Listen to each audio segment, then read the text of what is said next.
Hello, everyone. Welcome back to the Issues Room. Tonight, we are here with our 232nd broadcast. We welcome you wherever you are to this broadcast here tonight.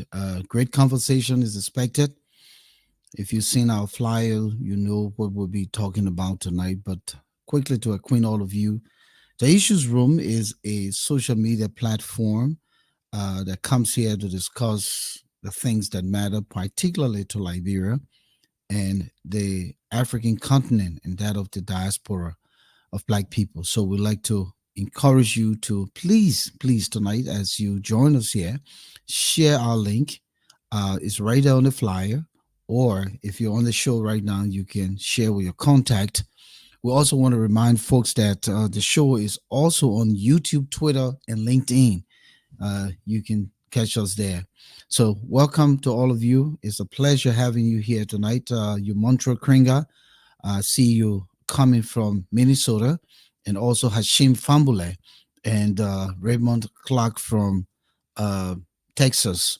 Welcome. Please share the link. Invite others to join us here tonight. Volcano Shelton, and we're here Tuesdays and Fridays, 7 p.m. Eastern Standard Time. Let me bring in my colleague, Alphonso Yeno. Alfonso, here you come again with this solid white air. Hold on. Okay, it's kind of going down a little bit. Yeah, but good to see you, my brother. Welcome to the show. Good to see you. Good to see you, brother. Good to be here. Wait a minute. What type of computer you using? You so dark down that Liberian computer? Or that, Do they build computers in Liberia? look how I'm looking sharp and clean. But your own thing back there, I don't know. But man, I What think Liberian computer you using the one you are using at LU? it's the lighting. I think it's the lighting. Oh, okay. But Yeah, you have. I had to get a MacBook. I'm Yeah. using a MacBook here. I've always shy away from Apple products. I'm more the Android guy, but I'm using a MacBook. So you got to Yeah. upgrade.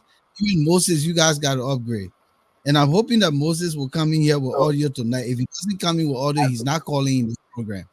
I'm saying it now.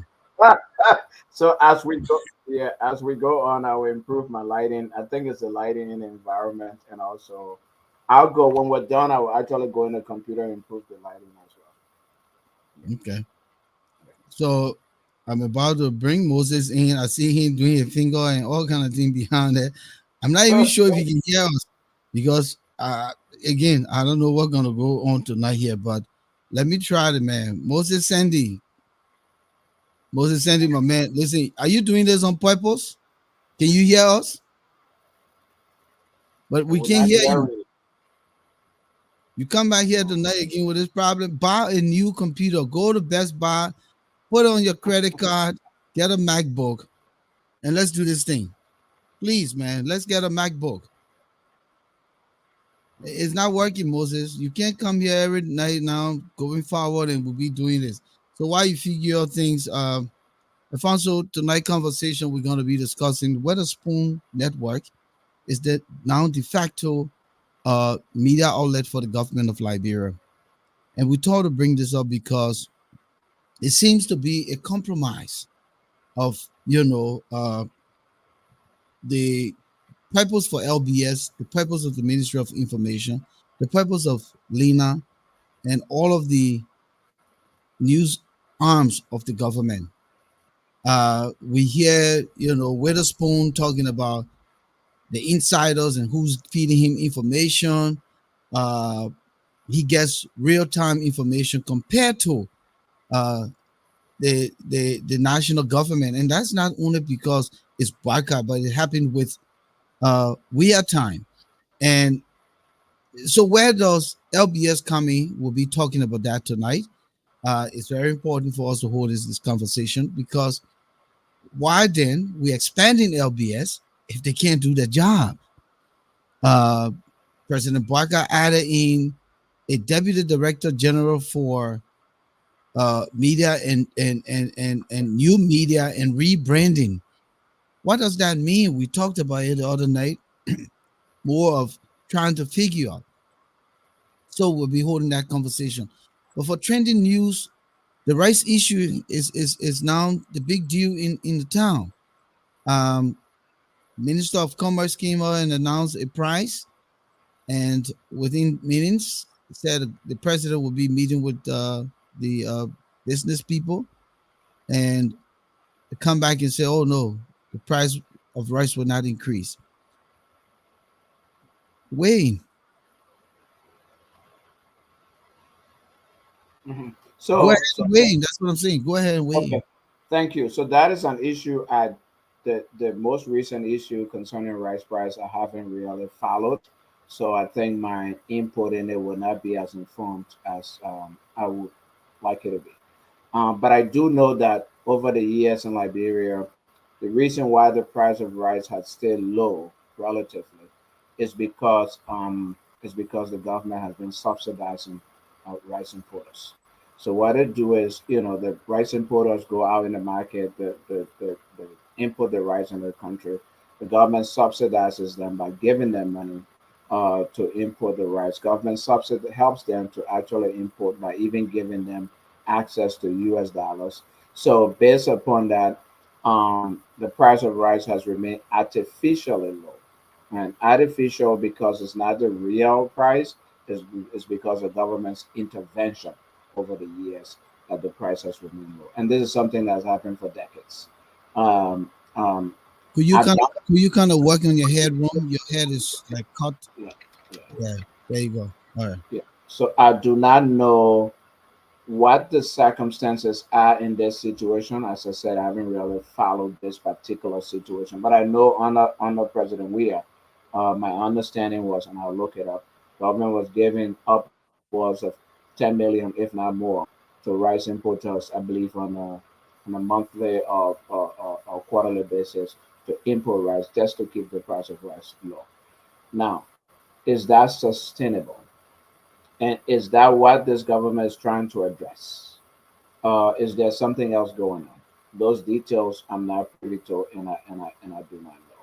But over the years, the argument has been, why don't we take that money, those millions of dollars we're giving people to import rice into the country, and invest it in rice production, and invest it in production of other food items in the country, instead of just taking this money and sending it to Thailand or to wherever place that they import the rice from and bringing it into the country, and we still remain dependent on imported rice when in fact we have the soil, we have the manpower, and if we invest their resources, we could be able to produce our own food, particularly rice, which is our staple food. So that is an argument that has existed again for a very long time. I don't know whether that's what this government, this administration, is pursuing, or whether it was something that just fell through the cracks. But So, oh, I will err on the side, Sarah. I will err on the side of saying, if you ask me personally, that we have to strike a balance here. We have to invest in our local food production. And if we do, we'll be able to feed ourselves. Now, should we do it? Should we just go and say, bam, today no more subsidy on rice, and we're going to invest in rice production? Maybe not. Maybe we'll do it 50-50. Maybe we'll do it 25-75 of the money going to rice production, and 25 remains so that the price doesn't jump very high. But again, that is a policy matter. but when you think about the rice issue with Liberia historically, I think it's like we know we have this sore that bothering us that we're not using the right medication, Yep. and so the sore continue to So, stay and even degenerate to the point where we're mhm. not threatened to be amputated. That's the way I look at the right situation in Liberia. We go back into history and say, oh, you know what? We kill a president. You know, your Liberian man rest, your touched man rest in 1979. I said the rest price are going to go up. For that rest being, we brought a whole president down. The very people who brought the president down said they must go back to the soil. In fact, Samuel Doe started having his own farm. And we come through time. Then this current president is an agriculture mongo, an agriculture guru. And yet we're going almost 100 plus days, and now the noise is being made as to why rice price should go up. What's the economics behind the increment of rice price? What's the economics? And the economics is clear. The Mhm. world is a global community. You have no control over something that you are not producing. It's just plain simple. Mr. Yeno, you have Yeah. no control. Yeah. If you don't grow it locally and export it, then you have no control.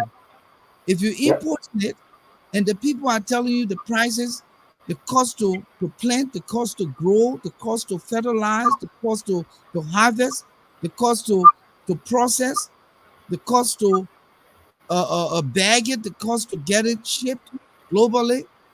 You got to understand your country is a third world country. You got to understand the bottlenecks you put in your own ability to input things. Just a simple barrel or a simple containers being sent to Liberia, you know the bottlenecks. Yeah. Needless to say, the staple food. So, what mechanism have you put in place to heal this sore? This sore that has existed since 1980 or 79, since you're making this a major issue. The rice price Yeah. is currently $16.50. Accordingly, Mr. Modak came, he said he was able to negotiate for 25 cents off the rice. Then we come back, and now the rice price, accordingly, he announced that it's $18.50. And it was expected to increase again. And that's where the president comes in to intervene. So is it going back to 1650? Is it staying at $18.50? Let's bring in the press secretary so we can hear from her briefly, and then we'll continue the conversation. Yeah.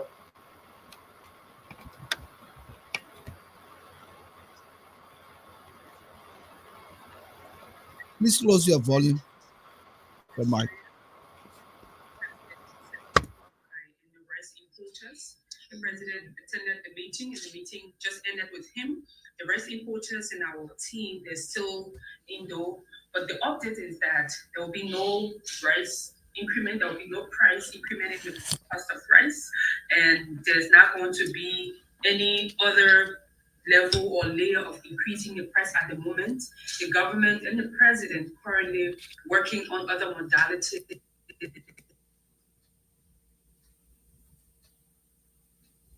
Mm, okay. All right. So apparently having problem playing the video, so that's fine. But let's come back to the conversation. Yeah. The the president doesn't have any intent for the rice price to increase. Yeah. So So as you were talking, I kind of started doing a little bit of research, and what I gathered is that the Rice Importers Association actually wrote the Ministry of Commerce saying that they needed to increase the price of rice because the price, and precisely what you were saying, the price of rice at in the host country had gone up, meaning where they're ordering the rice from had gone up, and therefore they need to increase the price of the rice in Liberia as well because they're losing. If they go and buy, they used to buy probably 15, $14. Now they're buying it 17, $18. They still cannot continue to sell it $18, $18.50 because they're losing. And according to them, they've been incurring losses. So they wrote the government saying that it was necessary for them to increase the price of rice. They wrote the Ministry of Commerce. This is what it says. It's gathered that the rice importers have written the Ministry of Commerce and Industry proposing a minimum price of $20 US dollars per a 25K bag of parboiled rice. They argue this increment is necessary to offset the rising cost of importing rice to Liberia from the host country. The quoted K&K Trading Corporation, we said that part of the challenges they've been facing is that they have been incurring losses because of the price hike in the host country, and they cannot continue to do that. Regrettably, according to the letter, quote, regrettably, due to the price hike for rice from the origin country and other operational challenges, we find ourselves in a position where we are selling the rice at a significant loss. The situation is indeed dire, and the continued sale of rice at the current prices poses a risk of incurring substantial losses for us. Therefore, we humbly urge you to expedite the implementation of price increase to a minimum of $20 per bag. Now, So let me come in here. yeah, And the reason why I said let me come in here, mm, you have SETI brothers taking our scrap material. Please mute yourself because it's yeah, yeah, sorry. me. Taking our scrap material to make steel rod, selling it to us, substandard steel rod to us in Liberia, manufactured there from our scrap material from all over the country, manufactured there. And the price is astronomical and they have monopoly. Even people who want to import steel rod from other places, they don't have that opportunity. SETI brother has so monopoly. Whether it happened in Ellen, Wea, and now Baka, I have no clue. That's a major commodity, right? But people are still affording it. They don't cry about it. Why does it come to rice?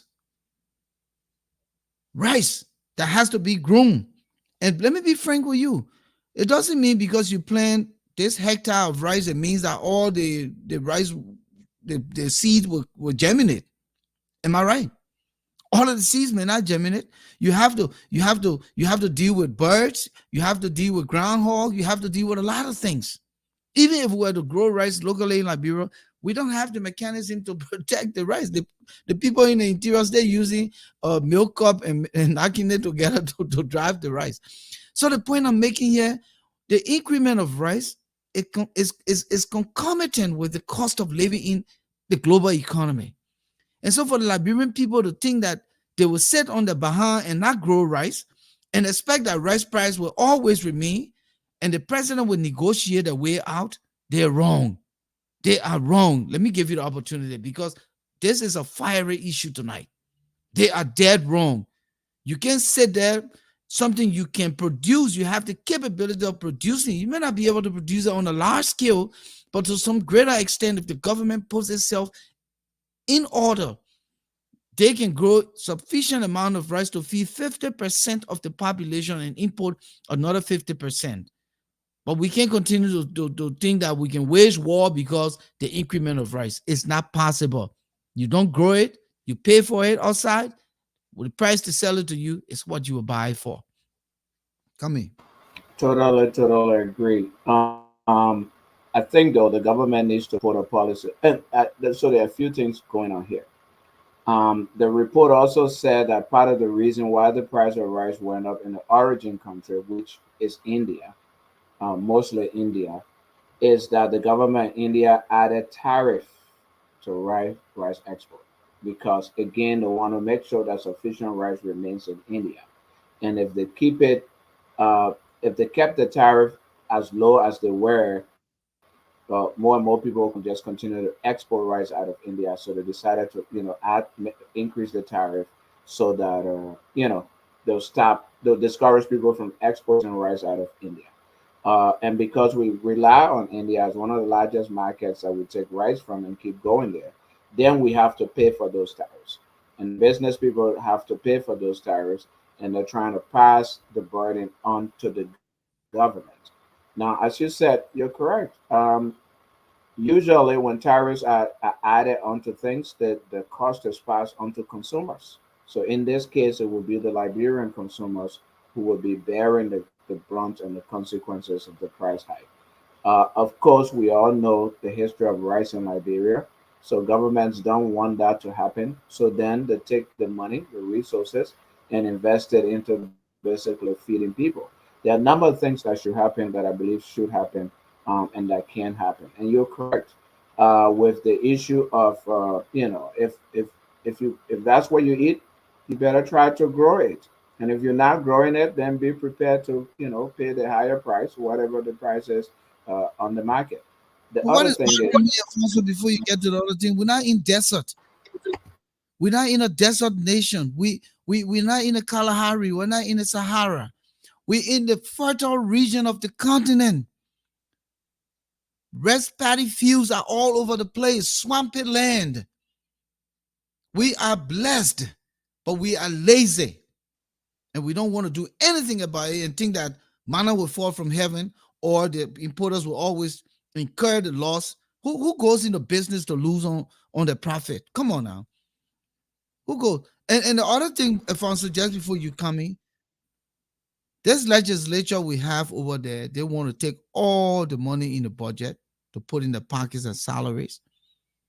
Then they say the other man, I don't know, Foco 4 or what, something, and we're calling the Minister of Commerce to come tell us why the rice price going up, because this is a serious problem. We remember what happened in 1979 and the rice riot and this and that. That you the one supposed to call Commerce Minister. You're supposed to know that you're taking all the money, putting it in your pocket. You're supposed to know that you're inputting money in the budget for agriculture sufficiently to grow food. You're supposed to know when you're fighting over the budget to make it better for you guys. You're supposed to know. So you call Commerce Minister, what difference does it make? He will tell you the same thing. So why we continue to make a mess out of the situation when we have some of the solutions to fix the legislature, the executive, we get money, we got resources, we got mineral, we got all these things. We can grow food in Liberia, Alfonso. We can grow food. So let me let you go with your second thought. But I just thought to throw that in there because they are the group of people that are causing the problem in our country. That place they call the legislature. That's another major issue that we got to deal with in that country. Then he talking about our constituent, they can't afford the food. But you got in there and say you will represent them in the house to make their livelihood better. So what are you doing to impact that? Unfortunate, it's unfortunate. I think what government we need a quote unquote Marshall Plan for food sufficiency in our country. As you say, we have the federal land, we even have the manpower. What we need is the policy and the investment into that, and that is what has been lacking all along. When we invest in rice production, I believe we will get there because as we said, it doesn't take a lot to grow rice in Liberia. If you even just went behind your house and you threw, some seeds of rice that will germinate, that only tells you how fertile the land is. And if we invested in it with the required amount of resources over time, we'll be able to feed ourselves. Uh, we don't know. Might the business people also just been trying to make more profit by trying to come running to the government all the time and asking for subsidies on rice? That's another question. The other thing in the Marshall Plan for food production that I think government needs to focus on is this. I mean, there are a lot of other foods that Liberians eat. Why don't we also try to invest in their production as well? We eat cassava, we eat fufu, we eat dumbo, we eat edos, we eat plantain, we eat those things. Maybe we should also begin to invest in it. One of the things I proposed during the campaign period to the black eyed people is um, feeding program. When you introduce the school, you said, I believe it's you said or UNICEF that introduced that was working on a feeding program in Liberian schools and all those kinds of things. Government can try to invest in those things, feeding in schools, feeding in hospitals, feeding in prisons, but focus on the other food items. Begin with the other food items that we have that we can produce. Plantain, cassava, edibles, those kinds of things. That then takes a lot of stress off of this whole rice thing. So for instance, in the morning, in the hospital, or in the school, or during lunchtime, instead of during eating rice or something, you give them edibles. You give them plantain to eat. That takes the pressure off of the rice situation while we invest in it. But at the same time, developing those other food crops that, quite honestly, provide us the same type of nutrients that rice provide, and eventually will take the pressure off of rice as well while we go into it. So there are a number of things that government can do. Then, of course, invest in farming, help farmers, create cooperatives, create avenues for people to go to banks and get money. We have CARI, we had BCADP, we had NCADP, we had low fat, whatever. Bring those things back and let them help farmers, begin to make farms and to produce the food that we need. Of course, as you said, all of that needs investment. And that's where the national legislature, that's where the executive branch of government come in, because it's all about policy. It's about prioritizing, what you think is more important and more urgent right now. You can't if you don't prioritize food production, we're going to remain in this situation. We want to have, you know, India right now is determining the price of rice in Liberia because all they did is just put tariffs on the rice that's produced there. The And second thing, maybe Liberia is not the only country affected by that. no, Liberia is not the only country. The other point is, do we not have rice producing countries in West Africa that we can order rice from? Why are we going all the way to India? That's to get rice from there. Is the Indian rice cheaper than the rice that's produced in Nigeria or some other country? I know Nigeria produces a lot of rice, and if we were importing from there, the price would be cheaper because it means of transportation and all those other things instead of going all the way to India. So there has to be, as I said, a Marshall Plan, but really an holistic plan to look at this problem. In the interim, how do we get cheaper rice into the country while we produce rice? The other thing is, and final point, why is the government subsidizing rice for every human being in the country? In the great United States of America, they subsidize food, they subsidize electricity, they subsidize water and stuff, but they don't subsidize it for everybody living in the United States of America. They have a program in place that identifies people who have the need, and those are the people who are subsidized. Those who can afford it should go and pay for it. So the money you save from not subsidizing people who can afford, you can put it into production or other things, right? We have people, we have, how to call them, I hate to call them lawmakers, but legislators in Liberia, for instance, who make a lot of money and can afford a bag of rice at $20. So why should government now subsidize them so they too can pay $16? Let's focus on the poor people in Newtown and West Point and Oro who cannot afford and subsidize those people, but also make sure that those who can afford pay the actual real price for the rice. So we're not subsidizing them. That is another approach that I believe the government can take, and if they do that, they'll be able to save some money that they can then invest in the production of rice or other food items. And I like what Solomon Livingstone is saying here. How can a country like India, with a population of 1.3 billion people, be feeding a country like Liberia with only 5.2 million? In fact, you added your own one zero point 0.1 million, but it's 5.2 according to the WIA census. So the truth there is we are not ready, and we continue to circle this whole thing, go around in circle on this rice issue as if to say it's a new phenomenon. Nothing here is new. And here's the other thing. Presidents, I heard Snow the other day talking about he's a farmer. Yeah, it's good that you're a farmer. But government officials shouldn't be farmer. It is a country that should come together to feed itself. President should not have his own farm. President Barack should not have his own farm when the country can feed itself. I think the issue here is if you're a private citizen and you have your farm, that's good. But if you're a government official and president having your own farm, I think is a conflict of interest. It is my opinion. I could be wrong, but it's a conflict of interest because then you're not focused and putting the resources to where it should be. It is just my thought because we know historically our country is so corrupt.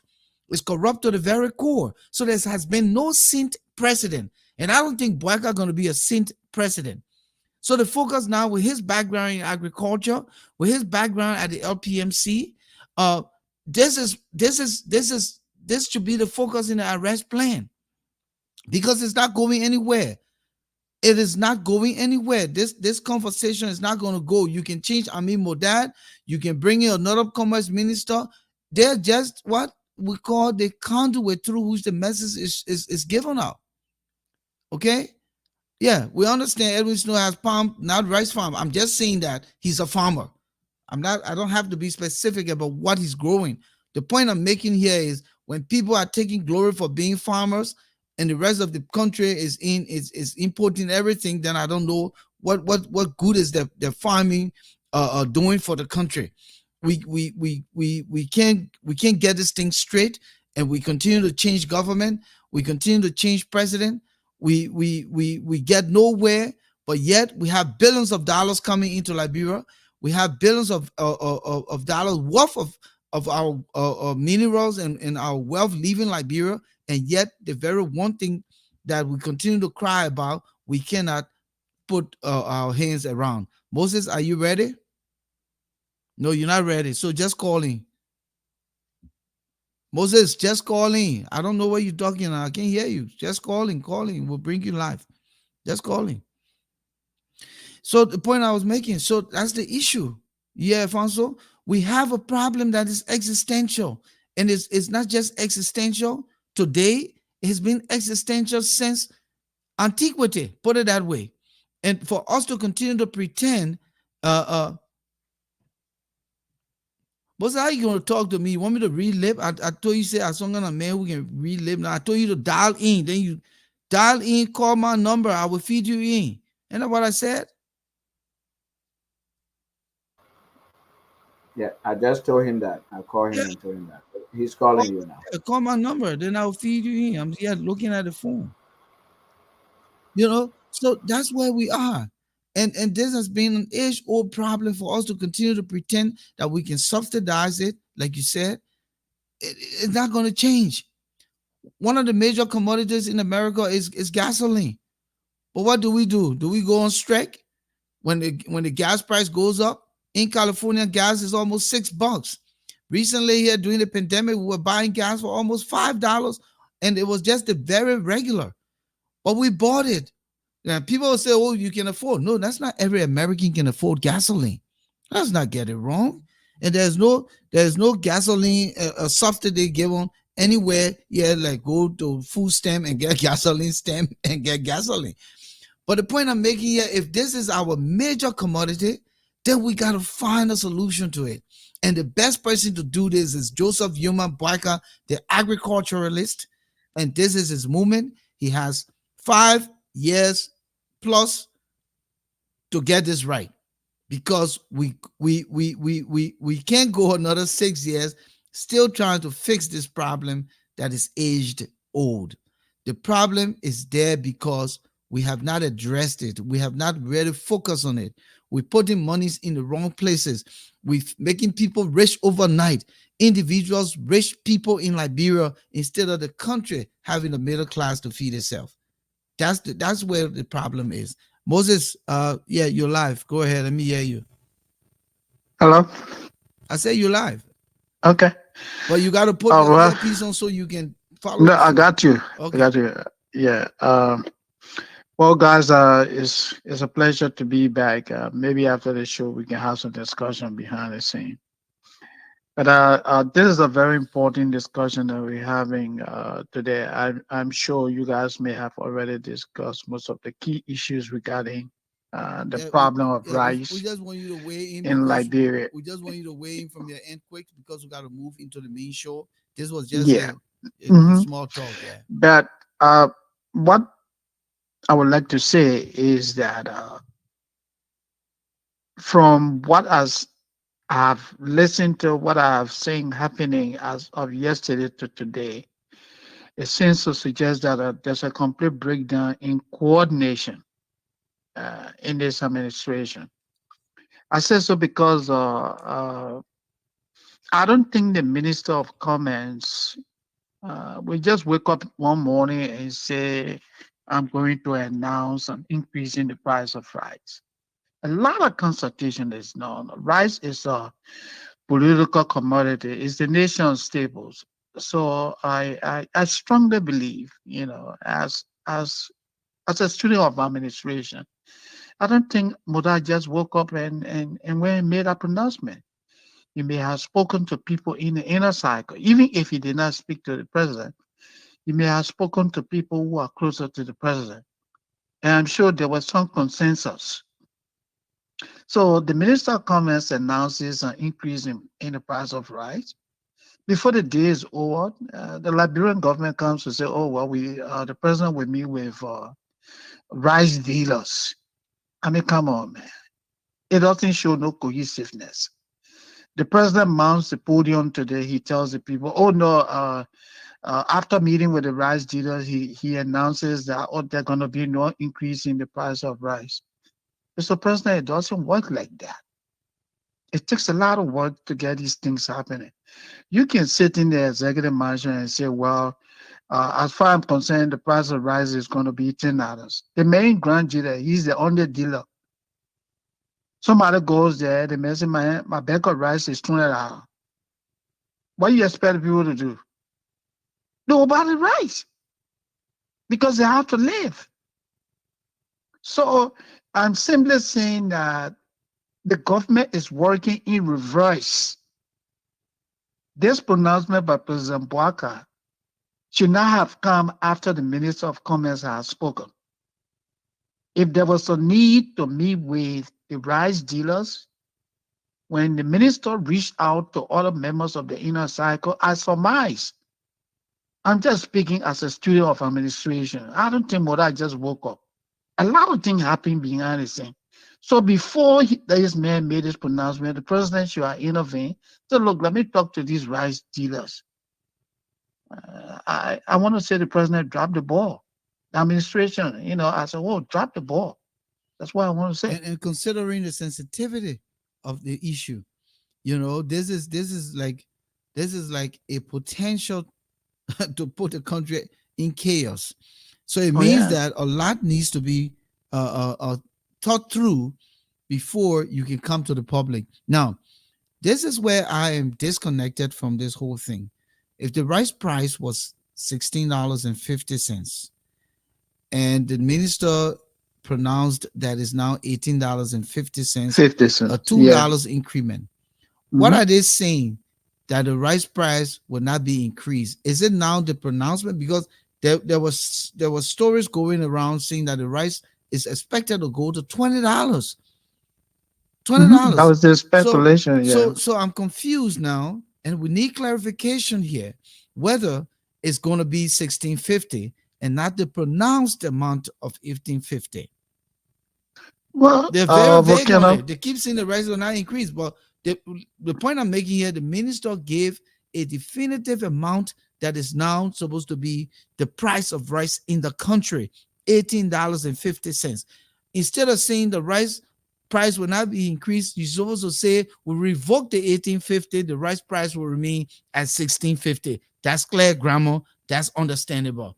But they're being vague on it. They keep saying the rice price will not increase. What will not increase? Is it after the commerce minister's pronouncement of $18.50, or are we going to be at the $16.50? We need clarification. Maybe one of you Well, know. I don't know. yeah, let me just say this quickly. My interpretation would be that the president literally reversed the decision of the Minister of Commerce.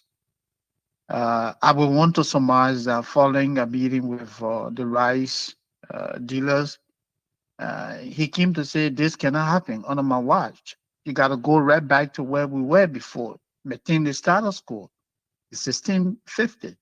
And I think one thing that people are missing out on here when Minister Amir spoke about the increment in rice, he made specific reference to a particular grade, the Chinese Powerball, a special grade. It is that grade the price was hacked up to $18.50. But what is in there, what is in the public domain now, because of the government bad PR, the government inconsistency, and everybody running with $18.50, $18.50. But that is not the key message that this minister conveyed. He made reference to a particular grade. And nobody is saying nothing about it.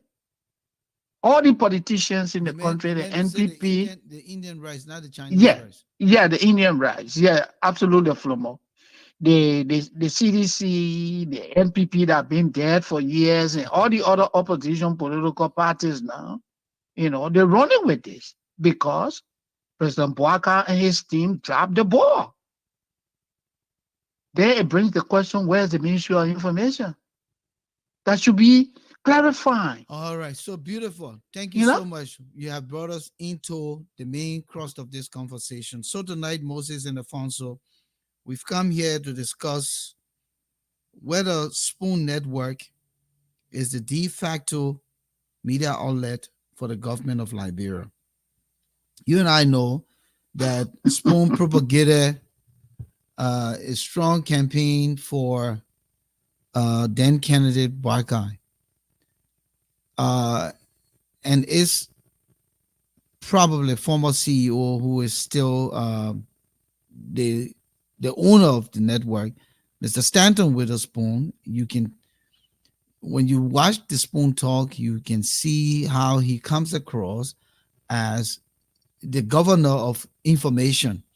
He's able to call the phone, talk to the president, talk to this, talk to that, bring them on the show, do this, do that.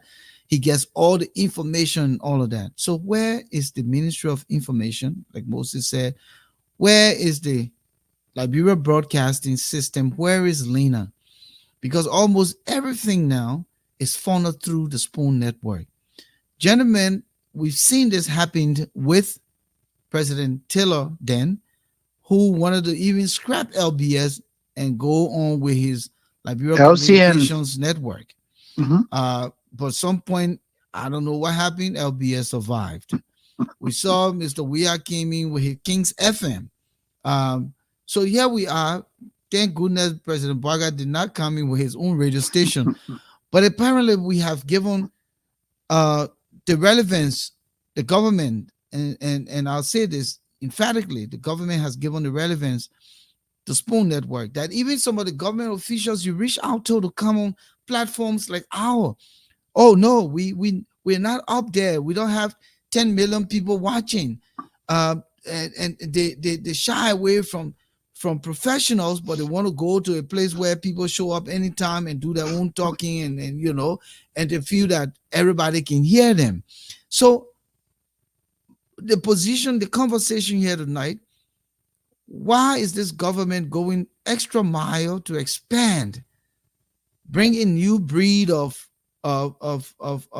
positions or new breed of leaders, but creating positions for the purpose of propaganda, and yet they have not gotten it straight, and Spoon is still in charge. If you have an information minister who goes on Spoon Network to succumb to questions by Mr. Stanton Witherspoon and answer emphatically, representing the government, then I have a problem.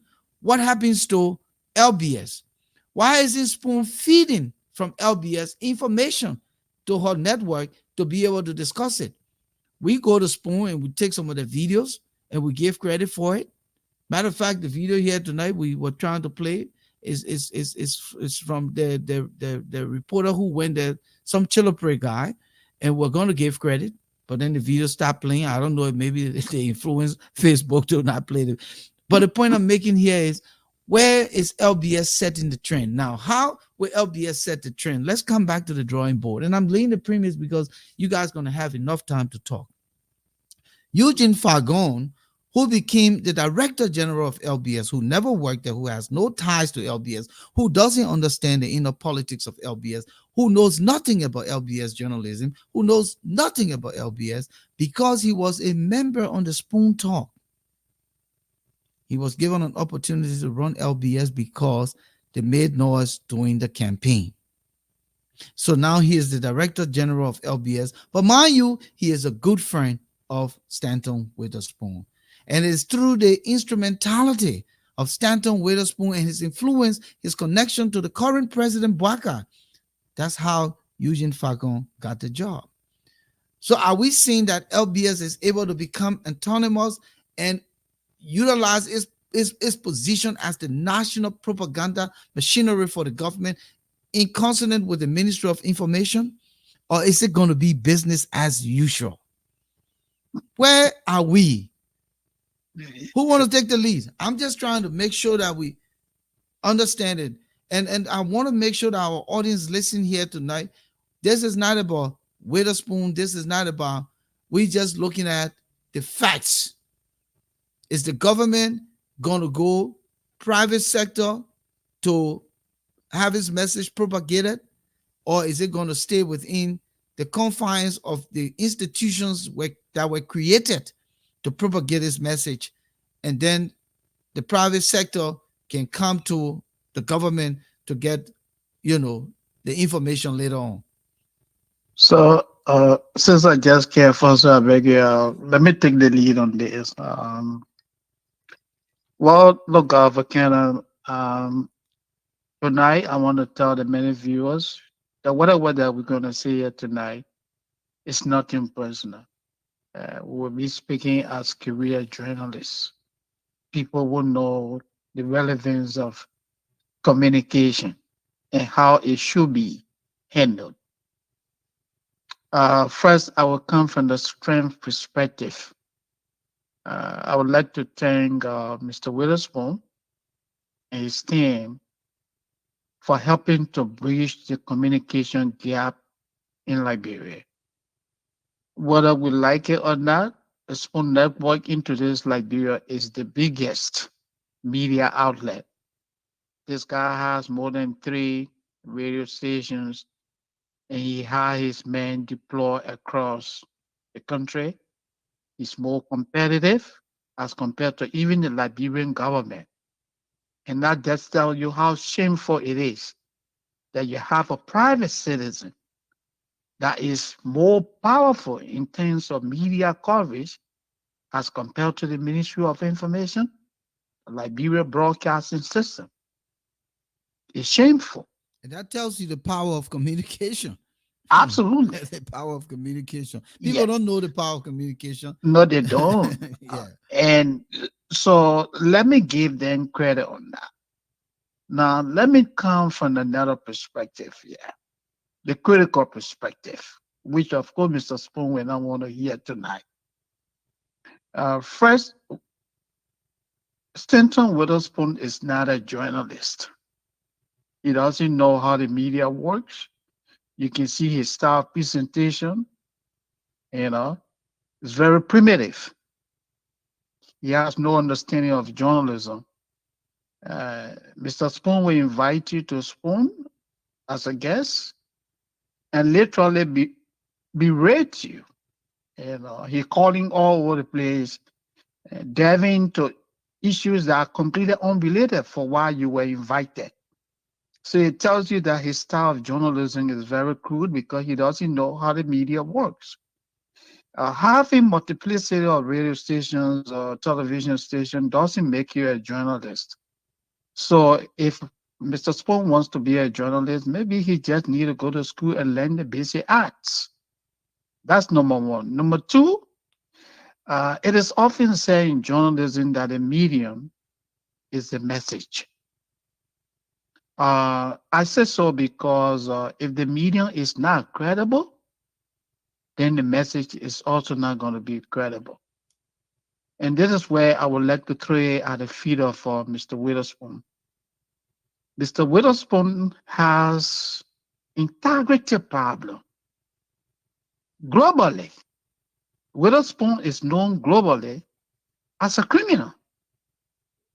He's a convicted felon. Witherspoon and a group of individuals duped 7,600 people in the United States. This guy is a criminal who sold fake nursing diplomas to people at the cost of 15,000 US dollars each. And that is the man who is being pampered, elevated by President Boaka and his officials. So Volcano or Moses saying, if I were Minister of Information, I would not sit and talk to Witherspoon if he calls me to delve into anything that has to do with integrity. The first question I will put to him, Mr. Witherspoon, do you have the moral standing to ask me how we run government? to ask me whether we are doing things right or not when you are just, being given time, a waiting time to go to prison for criminal acts? So that means that this man, should not be taken seriously. Just his name alone has dampened the credibility of Spoon Network. He need to realize that. Now, the shameful part about it is that, Volcano, like you said, even the president, everything at the executive mansion, if you want to hear the news, watch the news about the executive mansion, it is Spoon Network. Everybody in the administration do business. The lawmakers that we expect them to know better. This guy literally run to Spoon. He talks to them like kids. He said, "Oh, I have this other information. This other person stole this. The other person stole that." But have you ever heard on Spoon Network the last time Mr. Witherspoon ever reported that he will be going to jail in July for the crime you committed? And Has he interesting ever spoken about that? and interestingly, they have not even discussed it, he and his panel. No, You know, that's a double standard. This guy is waiting to go to jail in July the 28th for crime committed. You watch Spoon, not a day, no panelists.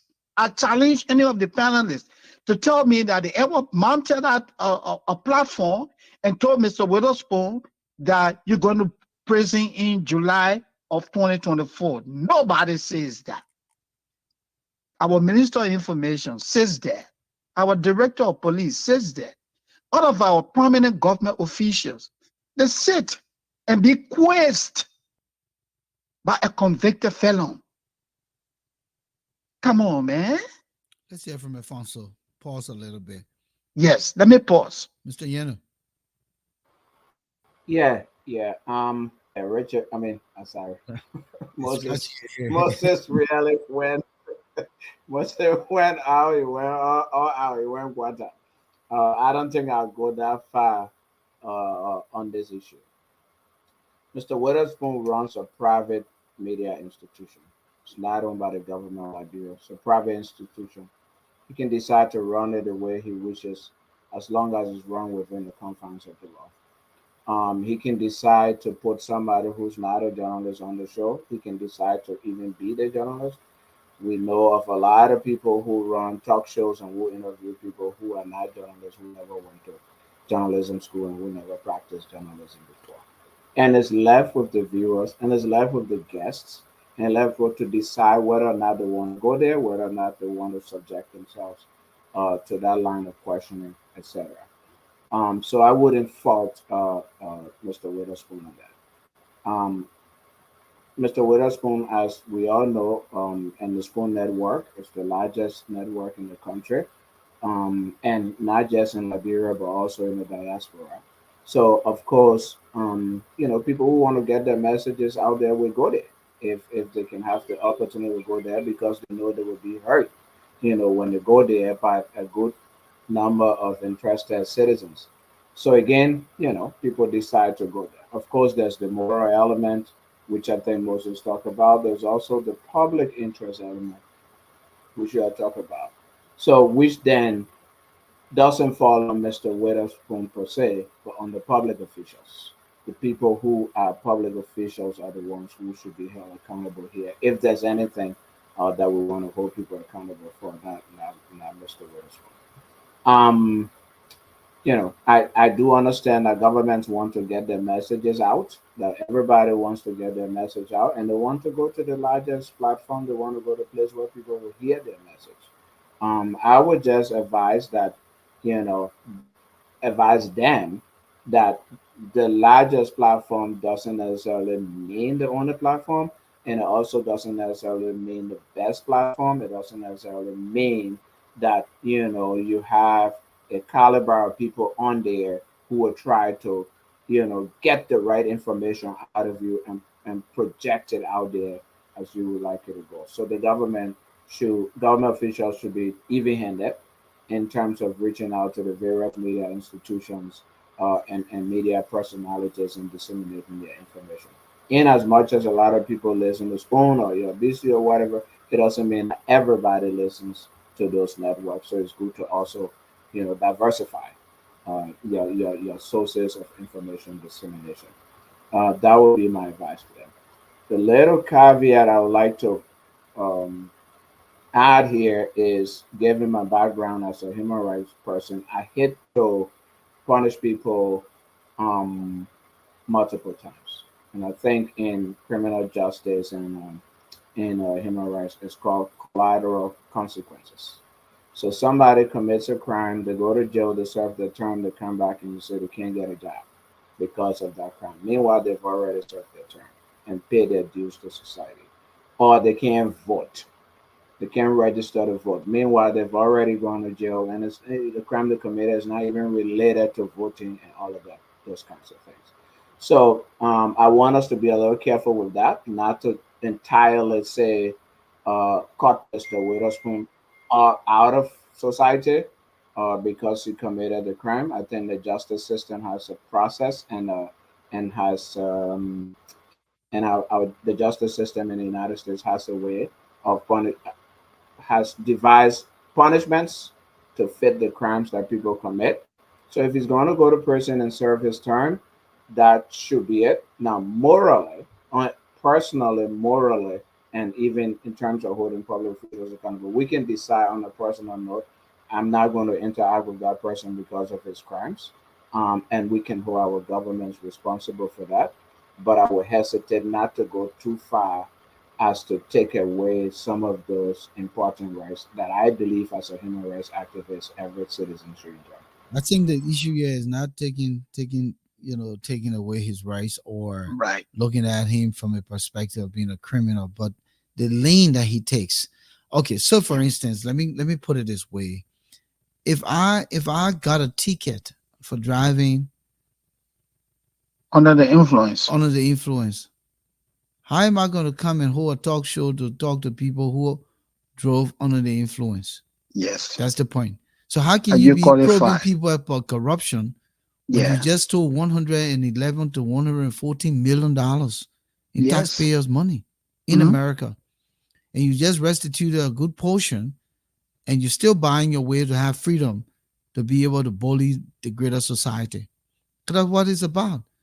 I said, Spoon should recuse himself from being on that platform. He should have nothing to do with it. Matter of fact, if his house arrest is house arrest, then he shouldn't be up there and being loudmouth. Why do you think his colleagues left him? His original colleagues left him. I think the whole idea here is that people want to be popular, people want to be out there, and so that is why they're doing what they're doing. But in the grand scheme of things, let's disregard Witherspoon now. Let's focus on the Liberian government and what it is not doing. I think that's where we should make the case. But just before we go into that segment, I'd like to say quickly that you're watching the issues room here, irrespective of the big numbers, the thousands of views, and what have you. We're here to discuss the things that matter to our country. And we'd like to encourage you to share the link. Join us here. Let's have this conversation. In as much as it may be sensitive to some of you, still come here and let's talk together. You have the opportunity to call in, you have the opportunity to weigh in rather, and we encourage you to do that because we are an open platform. We're not going to stand for your freedom of speech. You have the right to call. Just do it civilly. Again, we're here Tuesdays and Fridays, 7 p.m. Eastern Standard Time and 11 p.m. in Liberia. We encourage you to join us. Moses, Alphonso, and Volcano here tonight. So we talked about Spoon. We talked about what happening with the network. But let's come to the Liberian government. We have a government here that is, and I call it, I wouldn't call it intentional. It's unintentional devolution, evolution approach. What that is that it's outsourcing is communication out to a private sector, right? When they have the communication arms in the country, the LINA, the LBS, the Ministry Ministry of of Information. Information, Yeah. Mhm. when they should be putting resources and training the people. Now, you say you're going to go into media services. What is media services? When you have a director general say he has his talk show, he sits right in the studio and talk to the few people within the confines of his transmitter and a few audience in the Facebook world.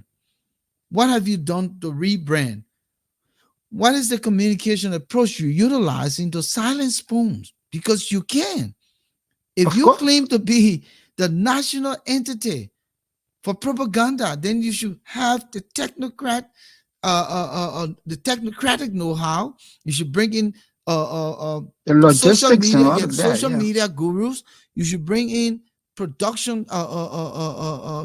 gurus. You should bring in the kinds of resources to take away, and then you should create that platform that can run parallel or even knock out Spoon.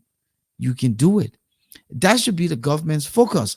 But yeah, what it is, and from my perspective, if the president feels obligated to the Spoon Network for raising some money into his campaign, for propagating his message, that he's given job out from the very network to some of the people who were propagating and campaigning via the network, the Spoon Talk, then he has compromised the ability to be able to separate. That's the danger part. And so LBS going to suffer it because he puts in he puts a person over LBS who is a stooge to Mr. Witherspoon. And then you have a Ministry of Information who is trying to appease the situation and do same. So the issue I'm putting forth here is that the government has to remove itself from this situation and create her own image as she wants to rebrand. So the addition of a deputy director general for rebranding and new media, this new media should be the competition to silence Spoon Network and give the Liberian people their media instead of them taking a third party information. That's my position here. Use the new media and the rebranding component of LBS and begin to go to work and create the sample size that you need to cover the country and the diaspora. Look, Volcano, let me just say this. It is good you provided that clarification. And Alfonso, I know you are indeed a human right advocate. But the point we're making here, if hypothetically, if Moses Sani is a thief, then it means that Moses Sani does not have that moral standing to refer to you, Alfonso, as a thief. And that is what Mr. Witherspoon does on a consistent basis. It's literally probing, denigrating public officials in Liberia under the guise of fighting corruption. But the question that he refuses to ask himself, and the question that he refuses to also answer, who is he?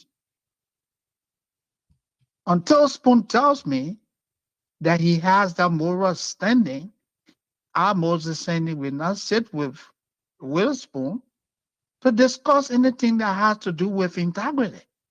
Because it'd be a waste of time. Quickly, Let's, Moses, let me remind folks yes. the number to call now is 404-272-2808, 404-272-2808. Please call, weigh in. Let's hear from you, your perspective on this conversation tonight. Go ahead, Moses. Yeah, and quickly, let me just say this. We're talking about the government communication. The other day, Volcano, I listened to the Minister of Information, and I really empathized with his situation. He was talking about the 2024 national budget allocated, the allocation for the Ministry of Information. According to Mr. Pierre, they inherited, because I will not even say they work on it. When the we administration was fading out, the guys at the Ministry of Information, put a projection together. So when Barker administration took over, Minister Pierre and his team or other people had no say in what was submitted to the finance ministry. So it's like the jack can say, oh yeah, the father are here for you. Nobody talk to you whether you need $10, $15. Say, oh yeah, the $5. So the minister said, based on that arrangement, the ministry got $2.8 million budgetary allocation. But I want more than Ledger Hutamo, right? Yeah, yeah, but listen to this though. No, but I just want to make sure, right? And I want more than my man Leggy.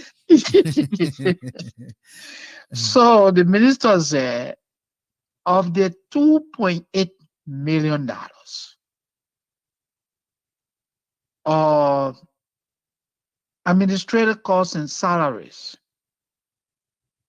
$2.1 million. Volcano, Alphonso, you guys are journalists. How do you run the Ministry of Information, Culture Affairs, and Tourism with $700,000? How will you run the newspaper, the New Liberian newspaper, the printing press, the broadcasting division? How do you run that with $700,000? How do you even pump blood into Lena that's supposed to be spread across the nation with $700,000? Minister Pierre lit almost cried.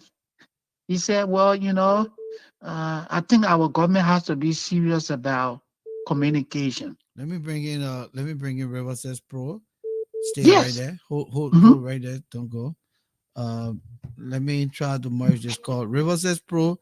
We having this Yeah, problem. Hold on, buddy. We having this problem with my man Moses now. The man, the man need to buy an Apple, No, a no, man. MacBook. So River says you're I'm live. using a different computer and still having the same problem. Somebody So saying, yeah, you see here, they say, why you holding phone to your ear? Pro, your life. that's a good one. River says, yeah. Hello, can you hear me? yeah, you're live. Go ahead. I mean, I think it's very much. It's been a little while now, shit, and you come from Liberia, and man, when the people finish shit, you get broke, you gotta recuperate. So most of the time when you guys are on my work, I usually sometimes watch the repeat broadcast or the after after the show. So you guys doing great, man. Thank you very much. Uh, are you there? Yeah, we here. Go ahead. Yeah, my man, for telling. You say journalists like you and Moses. Why Allah? How did you guys? First of all, let me tell you, I'm utterly disappointed. At some point, I knew that this rescue mission was going to fail, right, for Canada and Moses. But the frequency, the speed and frequency at which they're failing is, I mean, it's shocking. I thought those guys were professional. Seriously, I knew at one point that this whole rescue mission was just a scam because looking at Liberia problem, from what I saw and from what I've seen after the war, that's an uphill task. Mm-hmm. But for you guys, for them to come on all the frequency at which these guys failing guys are in shock. The fact that they couldn't even get an inaugural program together, something like Georgia, even with Georgia, and Abono, there ain't no vote, they say blah blah blah blah. Georgia, they had their inauguration inside. The basic thing, even appointment, they keep up to now, Joseph Bonner, they even get the appointment. There is nothing to show. There's nothing tangible that I can point to today and say this is a 100-day achievement. And 100 days is crucial. Give me 1 second here. Let me get Lofa Julius. I'll come back to you. 1 second. Lofa Julius, Yeah, welcome to the show, my brother. How you doing? I'm doing good. Good. I know you're following the conversation. We had River Says Pro, but I right now I have Moses tied to the line, so we having issues with his uh, connection. But welcome. What's your take? Well, I mean, just a couple quick questions for you guys. Yeah, I mean, I've been following for just a couple minutes. Okay. I may not have started the conversation, but a couple key points that you guys made that trigger my my desire to really call is Mm-hmm. the issue of Stanton Weatherspoon. That your colleague highlighted Mhm. and made it seem as though he's upset about. Nevertheless, this is not an incident that took place overnight. The issue of Stanton Witherspoon um, being influential in our media space started during the elections. And I'm pretty sure you all were still active and live then.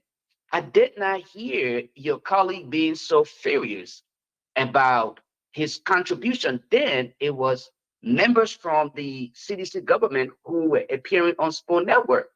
And at the time, the case was still to where it is today. Okay. And even prosecution and everything was taking place. I didn't hear him because at that time, members from the Unity Party were appearing on Spoon Talk. And I guess in DeLonge's word, he was leaning on the side of the Unity Party. So he saw nothing wrong with it. So today, now that the government that he probably, again, I'm using the word here, probably was aligning himself with or probably leaning with, appear to be just as vulnerable and probably incompetent as the previous government. Now you're sounding so upset. You did not take into consideration the fact that we were putting Liberia in the predicament, something that will come back to haunt us today. And this is what you're dealing with now, the fact that he controls the media space and people are gravitating to his style of presentation. Now you want to sit here and say that he's a felon. You knew he was a felon during the election, during the campaign. You did not emphasize on his presence, the appearance of the, at the time, what I would consider the presidential candidate, now President Boycott. I didn't hear you sounding outraged about his appearance on that network. Up until the time when he won the election, President Boycott sat with Stanton Witherspoon. The first picture that appeared on the social media was with Stanton Witherspoon, at the time an alleged felon. You didn't say anything about it. So, as a media personality, one who wants us to think that you possess, okay, the experience and the pedigree to actually present yourself as that media personality that people should regard with integrity, dignity. What makes you think now we should even consider you as that person to preach the message of, what we're hearing from you tonight? That's my question. Thank you. All right, Moses will respond to that. We appreciate you and what you laid out. We'll go to Moses, but Rivers Pro was in queue, so I'll go back to them. Thank you. Thank you. All right. You want me to respond? Oh, Yeah, okay. hold on, Pro, you still there, right?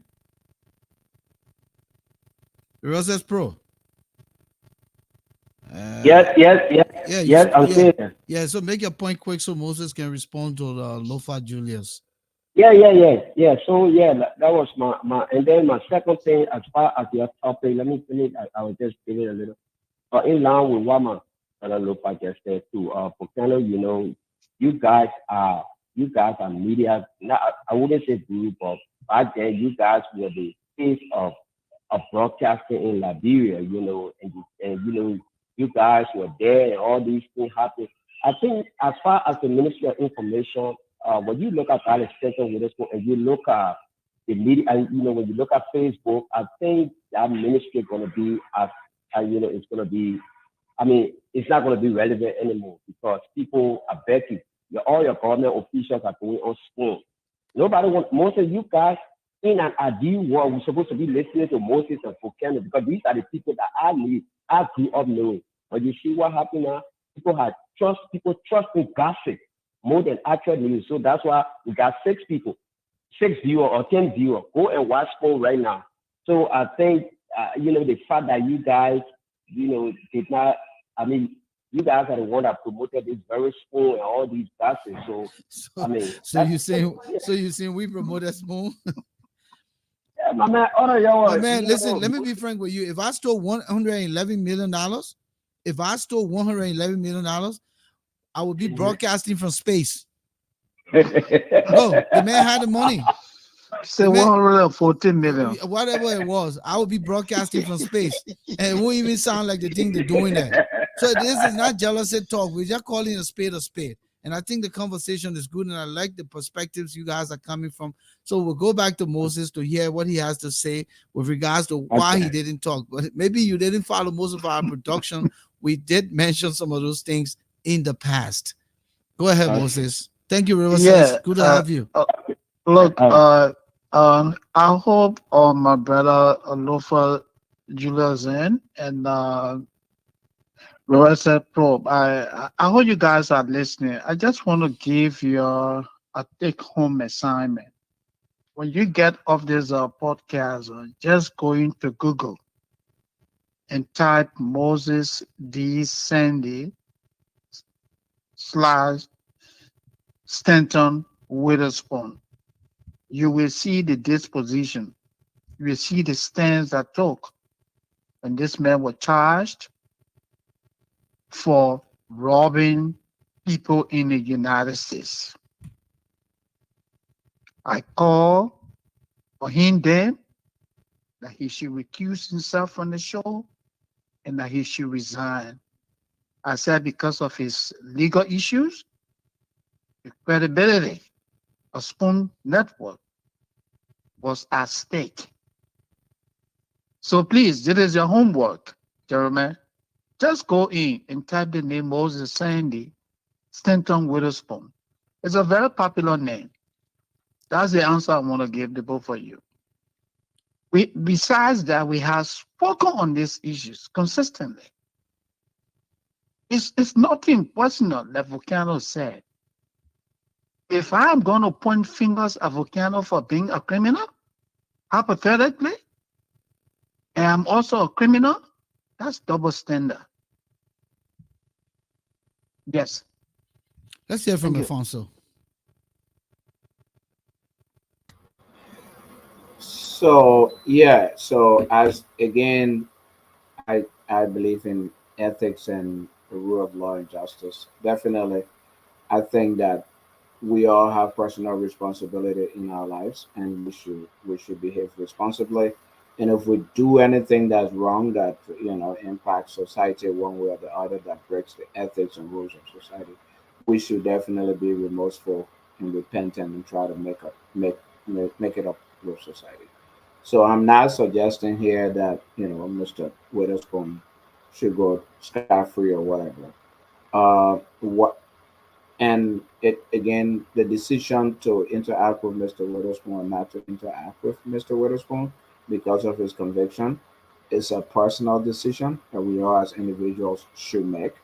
Um, I'm not a follower of Spoon. I have listened to Spoon. I've listened to Spoon when I've gone somewhere and Spoon is on, and then there were people sitting there and listening, so I listen to it. But I don't turn Spoon in my house or anywhere to listen to it. But that is a personal decision that I have made. And I'm sure Moses and Volcano and anybody else can make that personal decision as well. Um, the people we should hold responsible are the people who are responsible to us, and those are our public officials. And they are not doing their job, or they're not doing a job to what to the level we think they should be doing their jobs. We should definitely hold them responsible and accountable. If these people, knowing that Mr. Witherspoon was convicted of crime, but are still going and subjecting themselves to Mr. Witherspoon, questioning them about crimes, that is a decision that they are making to go and expose and suggest and subject themselves to those things.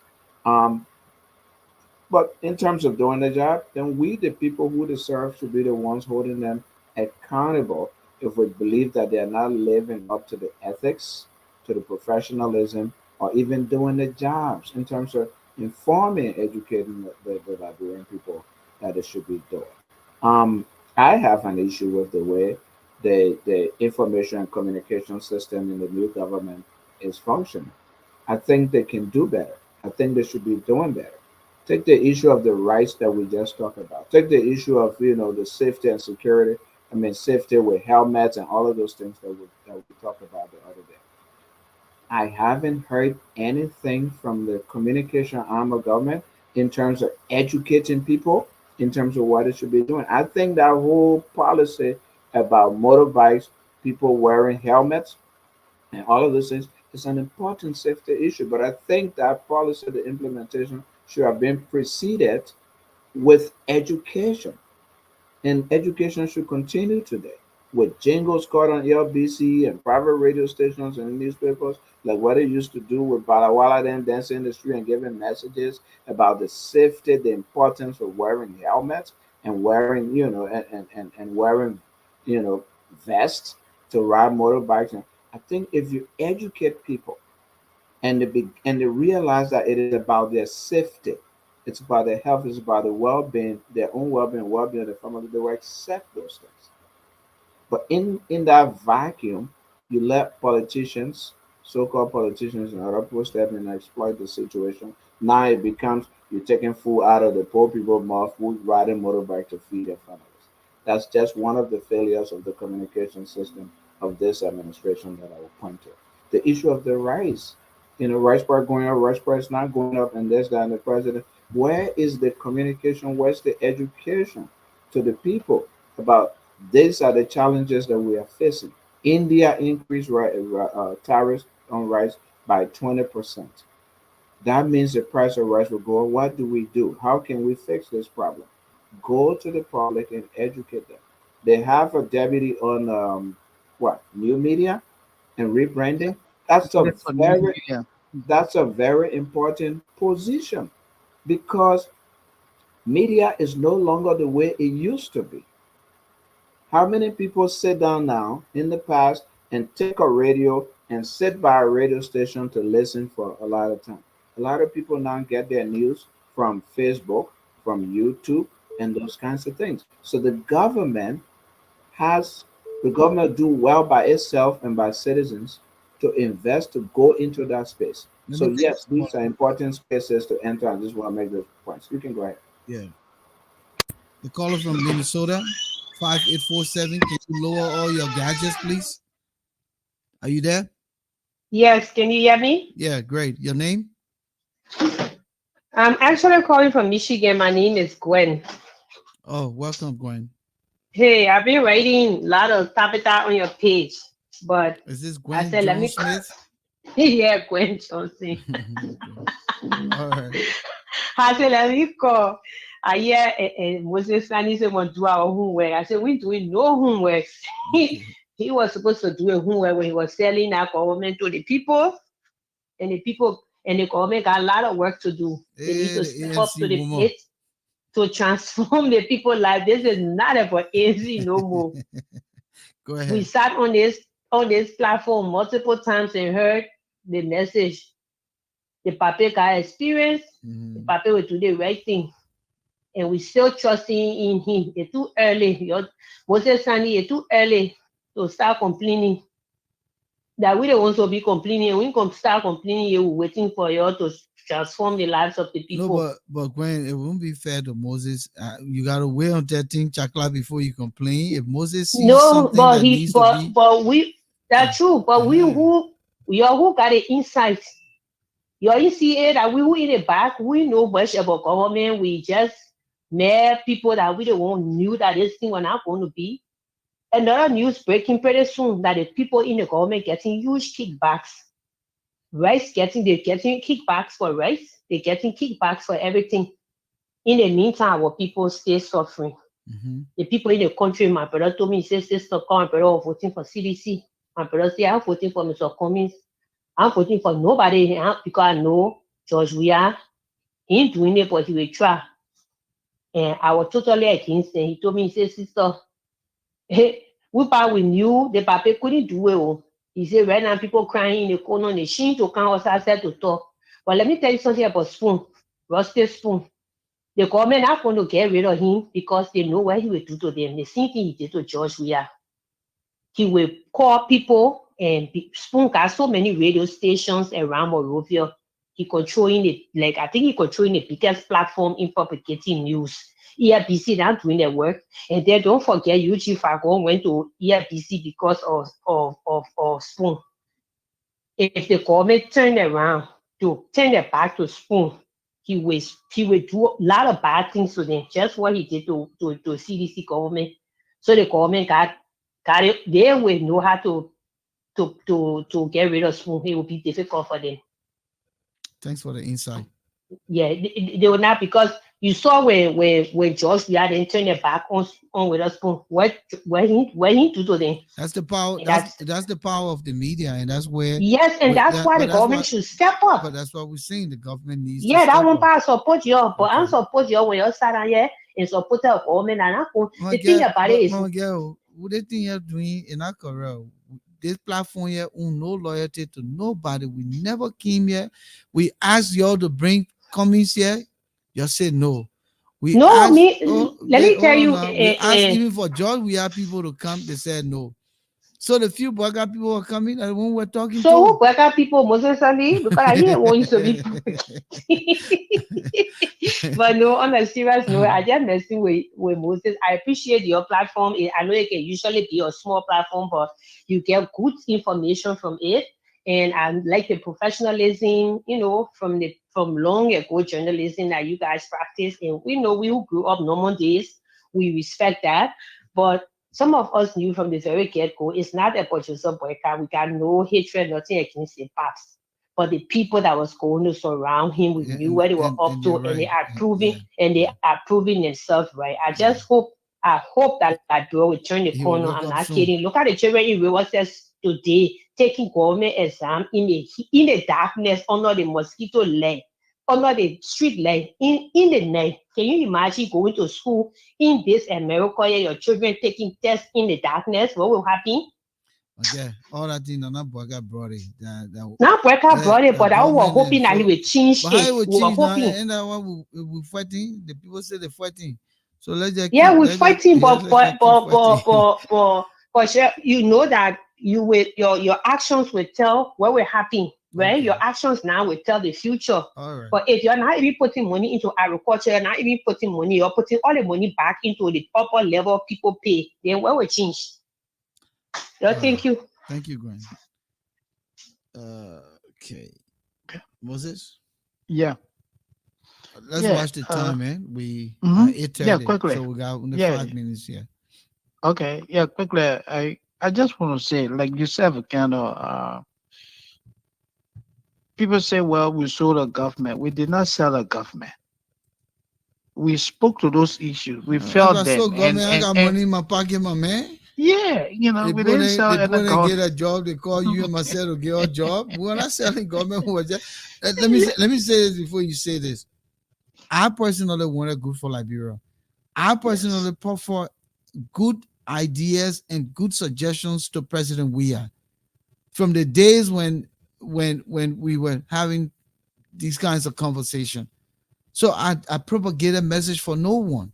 Even when the late presidential candidate Daniel Cassell reached out to us to help, we was clear with him that listen, we're not for no political party. If you want us to do a piece of professional work. And that all it was. So we never propagated for Baka. We never propagated for Cummings. We never propagated for George Weah. All we wanted was for a better leader to lead the country.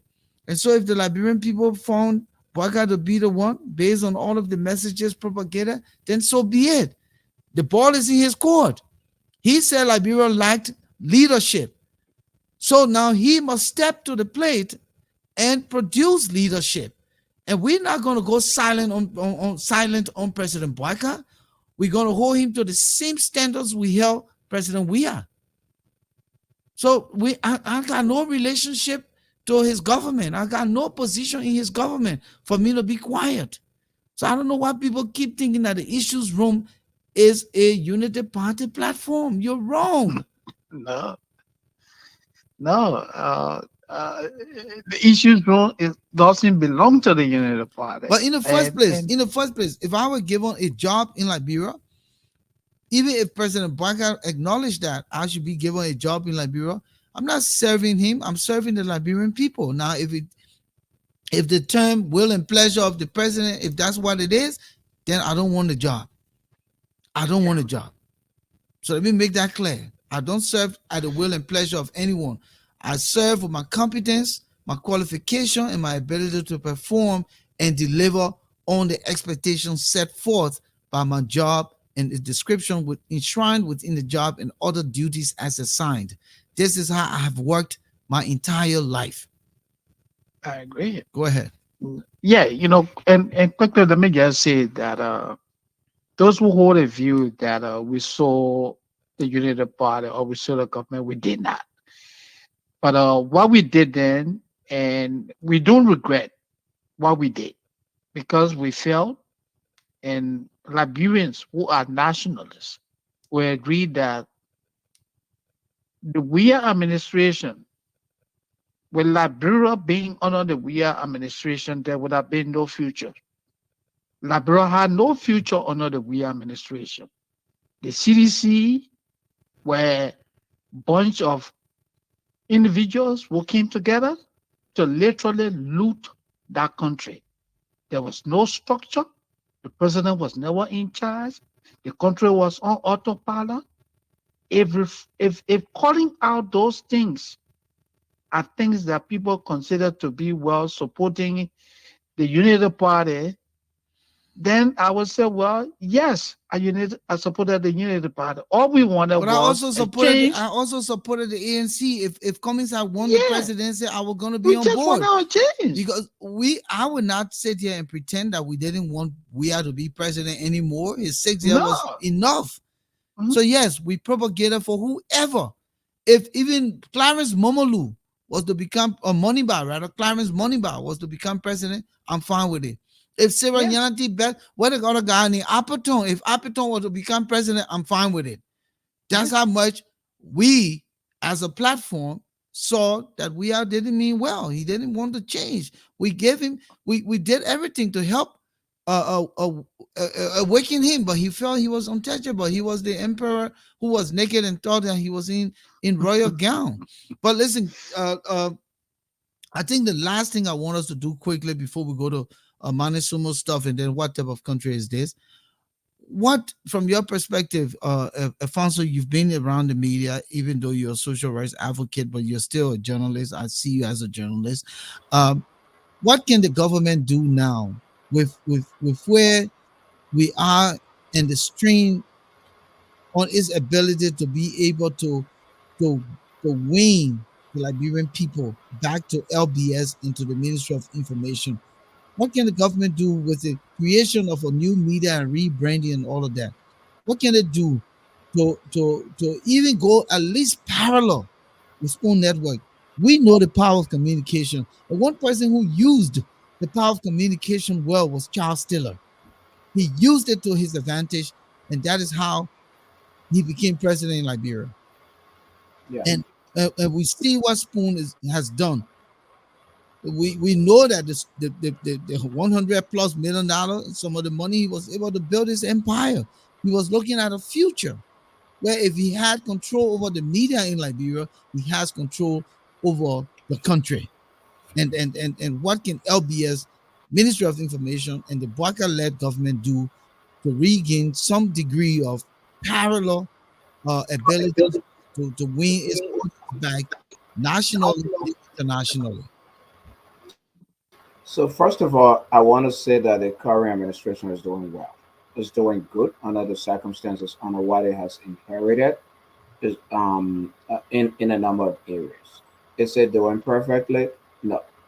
I just want to put that out there because there's to kind of counter or at least challenge the narrative that somehow it's a massive failure, and it has already failed in the time space of 3 months or 4 months.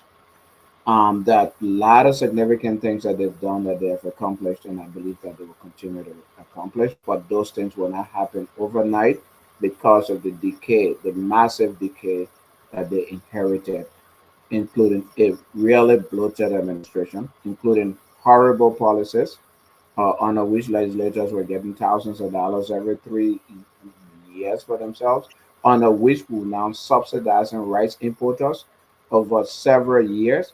It's not going to be different overnight to say, oh, now Bwaka guy is president now. Now, in 2 months' time, we stop importing rice and somehow we're growing rice on our own, all of that. Now, how can the government take over this narrative and really sell it to the people? We are journalists, we know. If you do, you did with the journalism, with the public relations, the best public relations is simply advising the people to do the right thing. Once you do the right thing, that's the public relations right there. And then also selling it to the people so the people understand it. So that's what I think this administration and its communication apparatus need to do. They need to sell what they're doing to the people. They need to go to the people with education. They need to go to the people with messages. The Liberian people will understand, and the Liberian people will join once they understand. And that's not happening right now. I know Moses mentioned earlier that the Minister of Information said that 2.8 million, and then but 2.1 million goes to salaries, and then the remaining 700,000 goes to something else. When we discussed the issue of safety with motorcyclists and all of that, we did a research. In the research, the World Bank, the UNDP, everybody are involved in that, are interested, involved. In fact, the report that was done across Africa was done by the World Bank. I'm saying this to say that there are resources out there that the information ministry can work with partners to access to do some of its work of educating the people, of informing the Liberian people. So that it's not just waiting for how much money the government puts in the budget to do its programming. I forget his name. Brooklyn, I believe it was the first information minister under Lawrence Italy. Brooklyn. Yeah, Lawrence Brooklyn. he used to write project proposals and work with UNDP and UNICEF and all of those things because those programs send your children to school, pay your lead bill, dig your well, protect these things. Those are also government's functions, and these institutions are interested in those things. So you can work with them to do those things without always just waiting for pennies that the government will put into the budget. Because government is not generating a lot of resources. It's cash strapped. Any agency or government that waits to say they're gonna put millions of dollars into my budget before I do my job, I'm sorry, you might not be able to do your job. This government and successive governments inherit bloated bureaucracies. We hire people and put them in government that take 90% of the budget. So no money to do programming. We have to find a way. And real quickly, I will end here.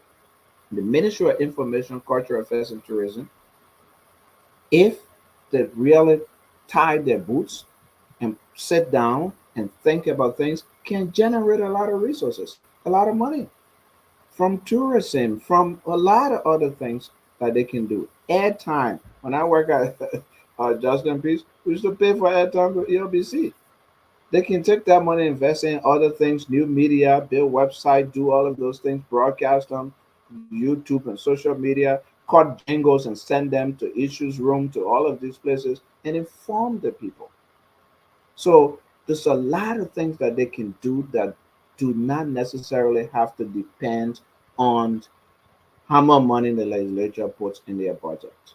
And to answer your question directly in terms of what they can do to take over the narrative, these are some of the things I would suggest. Moses? Yeah, quickly. What I would want to say is that if the Liberian government is to compete with Spoon Network, then I would say that the government has to invest into communication. The government need to invest into communication. Volcano at the Liberia Broadcasting System where you and I work, to have a very effective studio camera, you're spending not less than 50,000 US dollars. You don't want people taking cell phone and putting it to the mouth of the president. And this is what we see happening. LBS is underfunded, but you have a what? A bloated workforce. They're creating positions that need not be there. Cut down on those positions provide more funding, recruit people. Yeah, LBS can raise its own money, like Alphonso said. The Ministry of Information can also do, but at least give them money to lay the foundation. Do you know what it means if you have a very effective printing press at the Ministry of Information? When I worked at the Ministry of Information before, they had a printing press. They were printing, programs and for a lot of private institutions. They were generating money from that. The New Liberian newspaper was COVID.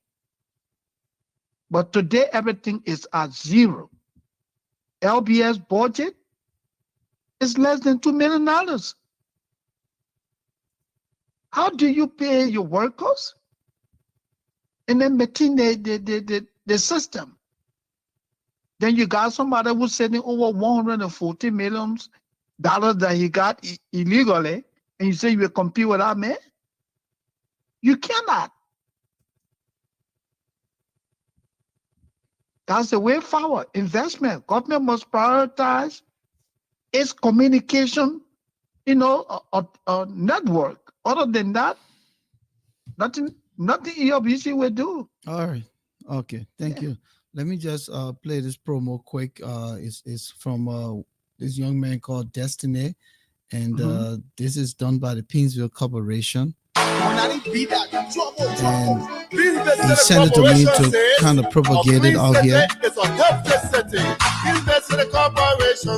What's that? So it's a promo for cleaning the city, Pinsville City Corporation.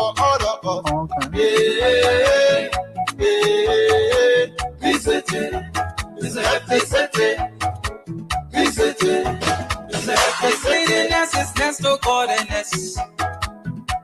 The cleanest city to evolve sickness. The cleanest city to keep Mama Liberia clean. Means the city, may I say, the cleanest city. Everybody join us now. The cleanest city. To all my market with me, oh. The cleanest city. May a Robert Bestman say, the cleanest city. Business City Corporation says, the cleanest city. Don't throw dice in the street. Like keep the city clean. Clean city start with you. Together we can make it look good. Business City Corporation says, clean city, it's a healthy city for all of us. Clean city, it's a healthy city for all of us.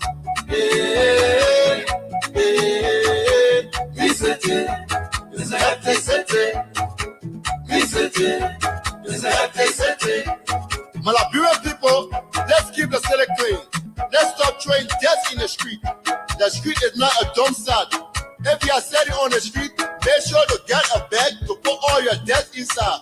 Start throwing plastic all around. So this looks like garbages that will be packed. Please, my people, let's keep the city. This looks like a recycle station that was built in Pinsville. As you can see, they're sorting out the bottles and different things for recyclables. Okay. So that's the promo here to keep the city. I was wondering if that project I wanted. Clean city is a healthy city. A clean city start with you. Clean city is a healthy city. Clean city is a healthy city. Clean city is a healthy city. Then we need to build Pinsville. Yeah, they need to pay the issues room. This is free publicity. No, we've been talking about clean cities. Business City Corporation says a clean city is a healthy city. Business City Corporation says clean city is a healthy city for all of us. Clean city is a healthy city for all of us. Yeah, clean city is a healthy city. You guys who are working in that place, man,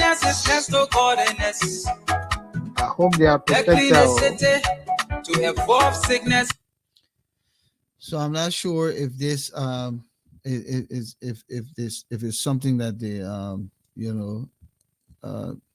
doing really, but if that's what they're doing, the recyclables and so forth, then they're on the right path. Christopher Wesley says here that Rice is our staple food, and as long as we don't go back to the soil, this problem of rice shortage will not be addressed. We'll soon I come to agree. whatever country is this. Let me go quickly to memory lane here by Manin Sumo. This one is captioned, "Is flamboyancy a reality of life?" Is flamboyancy a reality of life? One day I have gone to the airport to receive a business partner. There I saw my old classmate, whom I have not seen for over 28 years. But his looks and dress code made me to feel pity for him. We both were excited to see each other again and after many years. So we exchanged contacts. But deep within me, I was not impressed with his status compared to mine. I couldn't hide it. I offered to drive him home in my brand new 2024 custom built Telluride, but he declined and said he had already drove there with his 1999 Honda Accord. I invited him the next day for lunch at my house. A part of me wanted to impress him, to show off my success, while another was to discuss opportunities and possibly help him. He drove to Malibu where I lived. He looked impressed with my house. I just took a heavy mortgage to acquire my new house. During lunch, he told me he was into small business and particularly real estate. I brought up more business discussions, but he didn't sound interested. I asked him how I could help him. He said he was fine. I even told him if he was interested, I could help him secure some loans. He looked at me and smiled and declined my offer. At the end of our lunch, he also invited me to his house for lunch. I accepted. I walked him to his old car and he drove away. I was grateful to God for what I have. All things are not equal, I thought to myself. 2 weeks later, my wife and I went to see him in a remote area. Initially, my wife was reluctant to go because she was not impressed with the man's status to deserve us visiting him.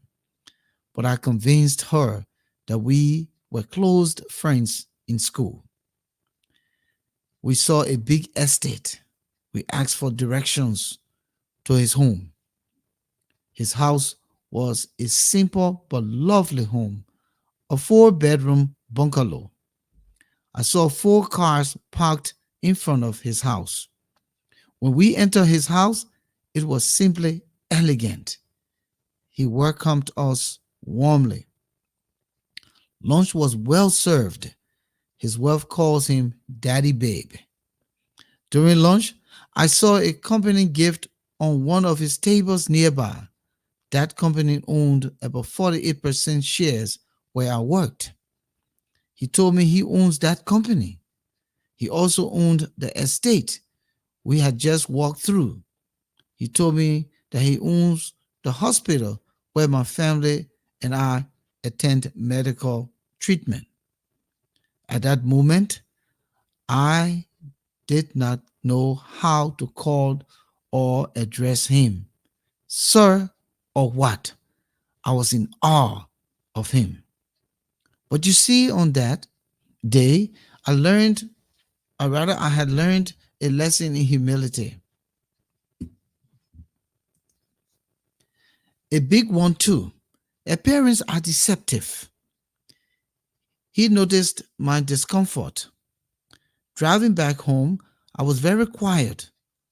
My wife was humbled and extremely calm. I could perceive the thoughts in her mind.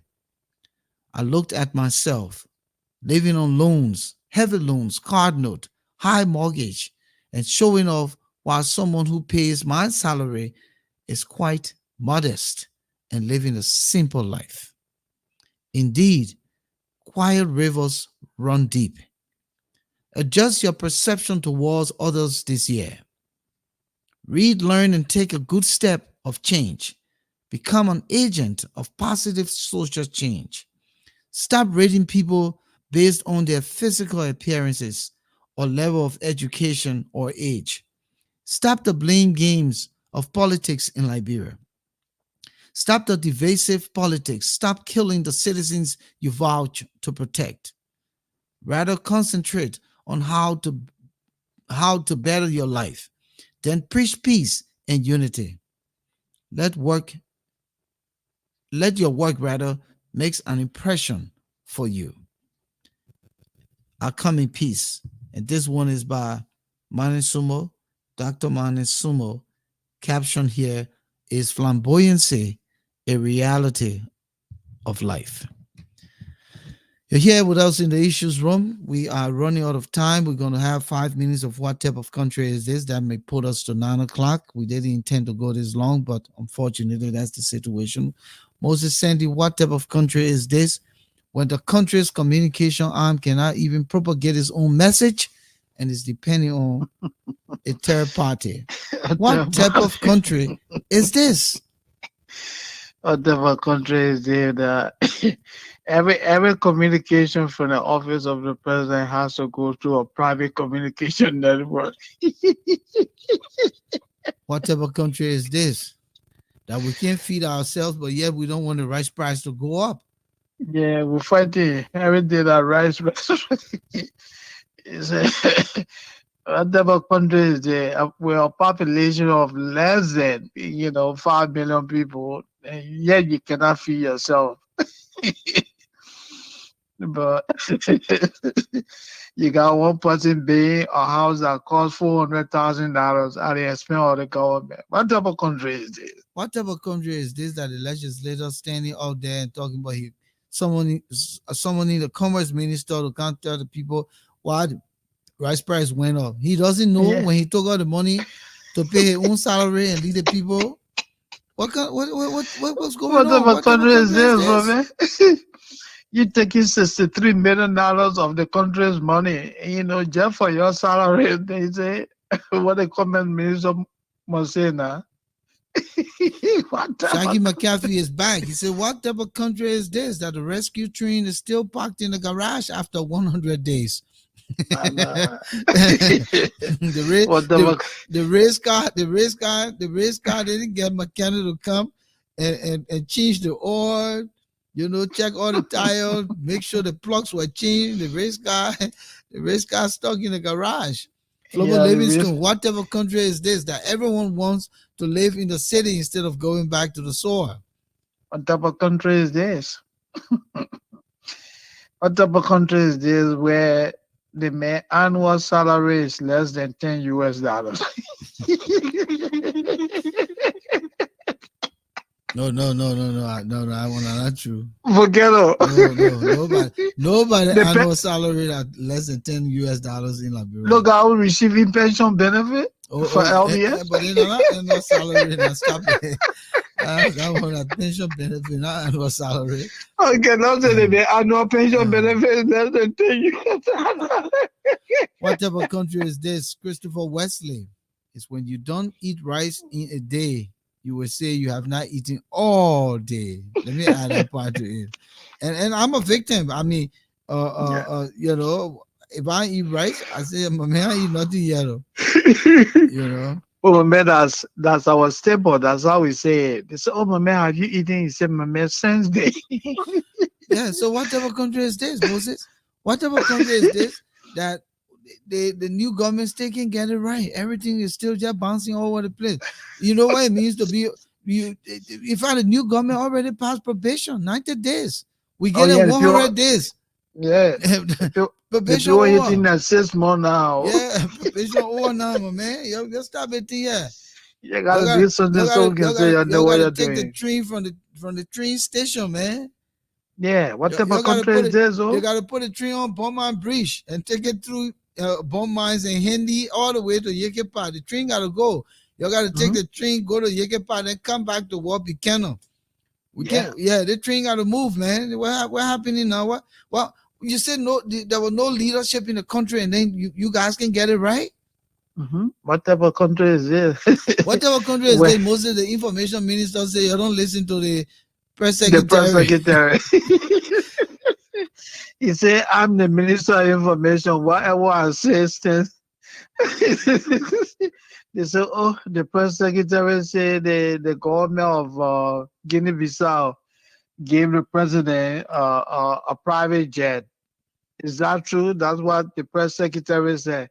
He said, oh, well, I can't speak to that because of security matter. They said, no, but even the political advisor to the president, what's the young lady name? The political advisor, Fofana. No, not the press secretary. The political advisor. Mandela Cooper.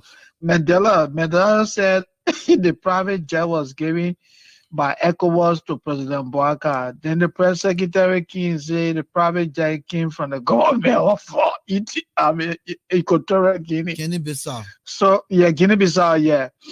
Then the Minister of Information said he couldn't speak further because it has some security implication. What type of government is it? With all these inconsistencies. The minister is saying one thing, the political advisor is saying the other one, the press secretary says this, then the Minister of Information says, I am the chief spokesman. But Moses, what type of country is this? You got people who work in the government historically. When they lose the job or new government take over, they come to sit down in America. So then one new government come, they run back to Liberia. What type of country is this? What type of country is this that her citizens come abroad? They say they get the education, but the education does not work for them abroad. They hang around. Soon as small thing open up in Liberia, they run there to go show big degrees to get big jobs. That's the only time they get their degrees can work. How can you say you have a degree abroad and your degree is not competitive? You can find a job abroad in your area of discipline. What kind of degree is that? What type of country is this? That is, citizens can find job in a degree, especially the degree is gotten with abroad within the country. But they hang around, do odd jobs. Soon as they say that the one government took over, they got a little inside, they run to Liberia.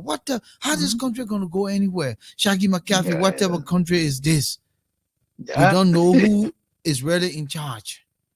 Yeah, what type of country is this? Yeah. Too much conflict, my man. Yeah, one time I said we're not in charge. Autopilot now. Where are we? They want an auto shable. auto helicopter. The country is on auto ship.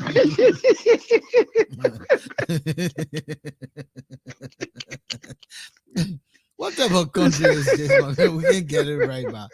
Hey, man. Yeah, everybody gave me directors. They say, the press secretary say, Guinea-Bissau gay private jet. So you don't listen to that woman. I'm the one in charge. Oh, Lord. Whatever country is ever people. And you'll be surprised the press secretary, I think the press secretary sees the president more than the minister of information. Of course, the minister of information says, wait, what? Capital here. And the guy office is just next door, but they say the minister don't listen to her. He said, I am the minister of information. I'm the one you should listen to. Flomo Levinson here, he trying to make a small case. He said the minister of agriculture is actually doing well. He visiting local farmer. He's doing well before the crying for rice price, my man. Yeah, man. We've been doing well forever. We do well in football. We do well in everything, but we can't do hand pump. Yeah, everything. I think Ministry of Agriculture, the annual allocation, I think it's $4 million. Yeah, but you can get 10 million out of the importers. You see the disparity there, right? You get Ministry of Agriculture $4 million to grow food for 5.2 million people. That's a paradox. How many motorbikes can you even buy for extension workers with $4 million? Man? And when you gotta take salary off, Yeah, no, man, these people are and then jokers. you gotta pay rent from it. Yeah, you gotta buy gas. Oh. You gotta get scratch card. You gotta buy gas for the people. You gotta, yeah. Mhm. I feel like I'm giving up now on Liberia, my man. I won't lie to Oh you. man, we can't give up. No, we just gotta keep talking. We gotta keep talking. Flo Livingston say Yeah. you expect in 4 months for him to produce food. My man, Flo Livingston, you in America, eh? Hey, you in America? Any people can produce dairy every day for you to go to the what they call the place, the supermarket to buy milk. Yeah. Every day they produce dairy for you to buy milk. My man, look, we can't keep doing this thing. Liberia is a small country. The problem with Liberia is we take the money and put it in the wrong things. We put the money in individual pockets. Mhm. We put the money in individual pockets and make them rich. Look at the formation of this government right now. Most of the people in this government are hustlers again, who came from Ellington. They come back again to come hustle. The one that they will use for the 6 years of we are, they come in to replenish it. Yeah. Look at the formation of the government. Why are we doing this to ourselves? Who would change this country? So we can't talk small to now. I'm a bit scared. And Volcano, the same man that used to call you every day. You go to the mail office now to go see. So I tell me, I'm too busy now. Shaggy said your hand should be hurting by now, my man. Holding your food. I tell you, Shaggy. You gotta really make you all crazy now. You see, This when we email- talk about comparison of America to Liberia, Liberia wants to be America. You change your whole school calendar, you say that America. You get your constitutional preamble, you get your constitution, you get everything copy after America. So why when it comes to the reality, then you can't be America, Flomo? You should be America because you want to be America. You say you are America. You want to do things like America. Yeah. So it's just plain simple. Don't when things are not in place, then you say, oh, we can't make the comparison. We should make the comparison. We should. Tell me how many of our citizens have gotten international education outside of America. We can do the math. All of our educated people came to school in this country. Yeah. Majority of our educated people came to school in this country. So why have they learned that they were not able to took take the credentials back on? Yeah. Someone that got 3 PhDs. Yeah, they're passing around bragging about it, but they still can do the PhD job here in America.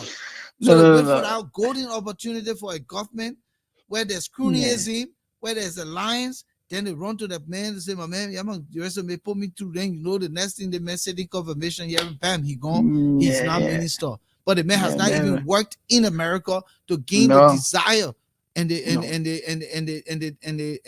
what the word discipline. That's the word. Discipline to go to work. And the work experience itself, it's quite different from having the credential. Pretend our country is a mess. Our country is a mess. We have too many recyclables in institutions. And the so-called indigenous guys who step in and trampling on the very people who they're supposed to be empowering, only because they want to perpetuate the time in government and get rich overnight. It's just the same thing. The people on the grounds are not better than the people who going from here to go hustle for jobs. No. And then you have a person who sits in the middle as the president. I am sure that President Weah came with good intentions. I'm sure that President Weah knew what it means to eat sardine and bread and go to bed. I'm sure President Weah knew what it means to hang over steak and stump to poop. I'm sure he knew what those things were. But it is that dichotomy of the two-class system that you have to deal with when you become president. You have to deal with the local guys and you have to deal with the international guys. Yeah. And once you infuse yourself with those two group of people and forget your platform and the things that you desire to be president, and when you become president, you would tend not to do any of them. Mhm. Because the greater influence you will have are coming from these two groups. You become a twin mother who's trying to breastfeed two babies. Yeah. So we in a situation that is not changing. Baka will not change the situation. It's not possible. I am telling you this because right now, I was there for 2 months and I see the infighting. I see the issues. I see it, and we'll talk about it. And if the president means well, just like we said, if we are men well, he will make the difference. 100 days is a lot. You know what it means to go hungry for 100 days? You know what it means to not pay your bills for 100 days? Do you know what that means? Do you know what it means for 100 days? You can't have water over and light over your head. Do you know what it means? 100 days is a lot. So the sooner we can talk, the better it is for our country. That's how I'm going to end tonight. Yeah. Mhm. I believe that. They have good intention, but yeah, the people surrounding those people. Absolutely. Listen, Yeah. Flomo Livingston, we're not seeing anything different from what you're saying. Cummings went there, he will be caught in the middle. He will have to deal with diaspora and he will have to deal with the locals. And the locals who are in position now, like the guys in the legislature, the local boys, they feel that it is their country and they must have a say. The other group that come in and get 3 PhD and have never worked in America, I don't know how they got a PhD. They can't even practice yet. They run there too and they want to go like big book people because they have no work experience here. They can't impact anything locally in Liberia. So No work experience. that's the issue. From my observation, that's the issue we're faced with. The local boss and the people who run here to go hustle. I have said this repeatedly and I'll say it for the last time here tonight in the issues room. You can never leave your country, especially a third world country like Liberia, to come to America and hustle. But you leave America to go back to your country and hustle. I dare people brag about, I left my $30,000 job to come here to sacrifice. I left my $50,000 job a month to come here to sacrifice. No man in his sound mind who is making $50,000 a month in America will leave America to go to Liberia to sacrifice. Sacrifice over what? And you know, Volcano, what? You can make the $15,000 here and impact Liberia. Like some of us doing the small little things we can do. We go and do a little project. We employ people. But you will leave a $50,000. No. You will and not go wait for $2,000. Yeah, $2,000, $2,500, $3,000, $4,000. Tell me. Then you went with an ulterior motive. You went to steal because you think that there's no check and balance. And the quickest way for you to get rich would be to go into LPRC, to go into National Port Authority, to go into those places where they feel chopping there to get rich. That is the reason why our country is messed up like this. It is messed up because of the two group of people, the diaspora Liberians who running back with nothing to offer, and the ones that are there who are in legislature, who are in the justice system, who are in the executive branch. Those two are competing for the attention of a president. And no matter how good and minded that president is, no matter how that president wants to impact change, that president is caught between the divide. Joseph Boakai is caught between the divide. He is caught between the divide, and if he doesn't wake up so soon and the earliest, the country will remain the same. It is not going to change. It's not going to go anywhere. Obviously. And you know, like you said, Volcano, I was listening to somebody the other day, and the person said he went to Liberia because he wants to contribute to national development. He was in the United States earning $20,000 a month. But he went to Liberia with the hope of getting a job that would pay him $2,000 a month. And I listened to this guy. I said, but the equation here doesn't add up. If you earn $240,000 a year, Volcano, I'm not leaving it to go to Liberia for nothing. How do I leave $240,000 job and I go sit in a hotel in Liberia and waiting for someone to give me a $2,500 job, then it means that, like you said, I have a criminal intent. Because my lifestyle, $20,000 a month, you earn $20,000 a month. It means that you have a very high lifestyle. And how do you sell it for $2,500 a month? It just doesn't add up. Let's go back. Yeah, but the what type of country is this, right? Yeah. Yeah, but it was indeed a great show, man. And after this, let's have a little bit of behind the scene. It was a pleasure being here. Look, let's catch up. Yeah. Let's do that tomorrow. God, I got Yeah. something to do. Okay, just something quickly, in less than 2 minutes. Okay. I don't want you Okay. to class on that. All right. Okay, all right. All right. Bye. Mhm. So, ladies and gentlemen, I said thank you so much for joining us here tonight. It was a pleasure having all of you guys. Thanks to the caller, Lofa Julius, River Says Pro. Thank you guys for following Gwen Jones Smith. It was a pleasure having you here. Flomo Livingston, and as always, we like your perspective. We encourage you to be here. But the truth is, we have to begin to talk now. There's no way that, we can pretend that Liberia is going to be better. We can't pretend. It has to be better. It's not a pretense. It has to be better. And you know when something is getting better and when something is better. Why should we always settle for, oh, we're doing well. Oh, it will get better. It will get better. Do you know how long it took me to be on earth for me to see red light to ERW Junction paved now with 2-lane boulevard? Do you know how long it took me to be on earth? Less than 4 miles road from red light to ERW Junction. That's not a country that's moving forward. But yet we see people wealthy in the country. We see people have offshore accounts. We see people have big properties here in America. And when their government move, they come, they relax, they be pinching the money. And you know what we call pinching? They be pinching the money small. Then soon as a new government come there, they know they got contact in, put they run back again. They go there, they steal again, they come back here, they be pinching the money. Those one that come in here, they're not even helping. Well, how about the one that local on the grounds? The one that local on the ground, the Johnny people too. The Johnny people too. They start buying houses in other countries, they deprive in Liberia. That's the society you find yourself. That is the society you came from. And for us to pretend that this thing is improving and is changing, without blind people, we can see. Don't get me wrong, President Boaga means well.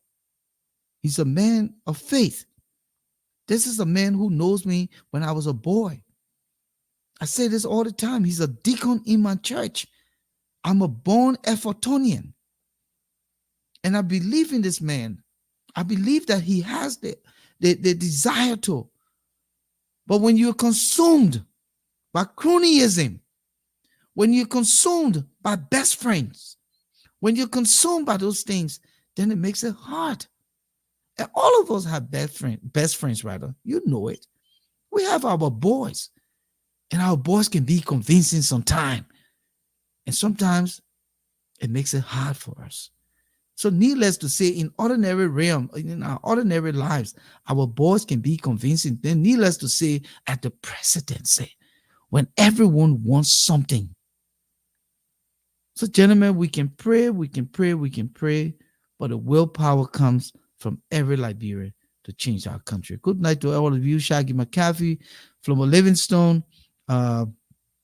It was just a wonderful time hanging up. Good to see you again, Shaggy. Come back here. Christopher Wesley, of course. Good to see you, my brother.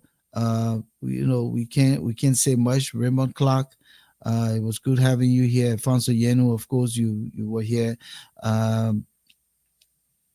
Frederick Moyu, Montre Kringa, Hashim Fambule, all of you who showed up, say thank you for the time.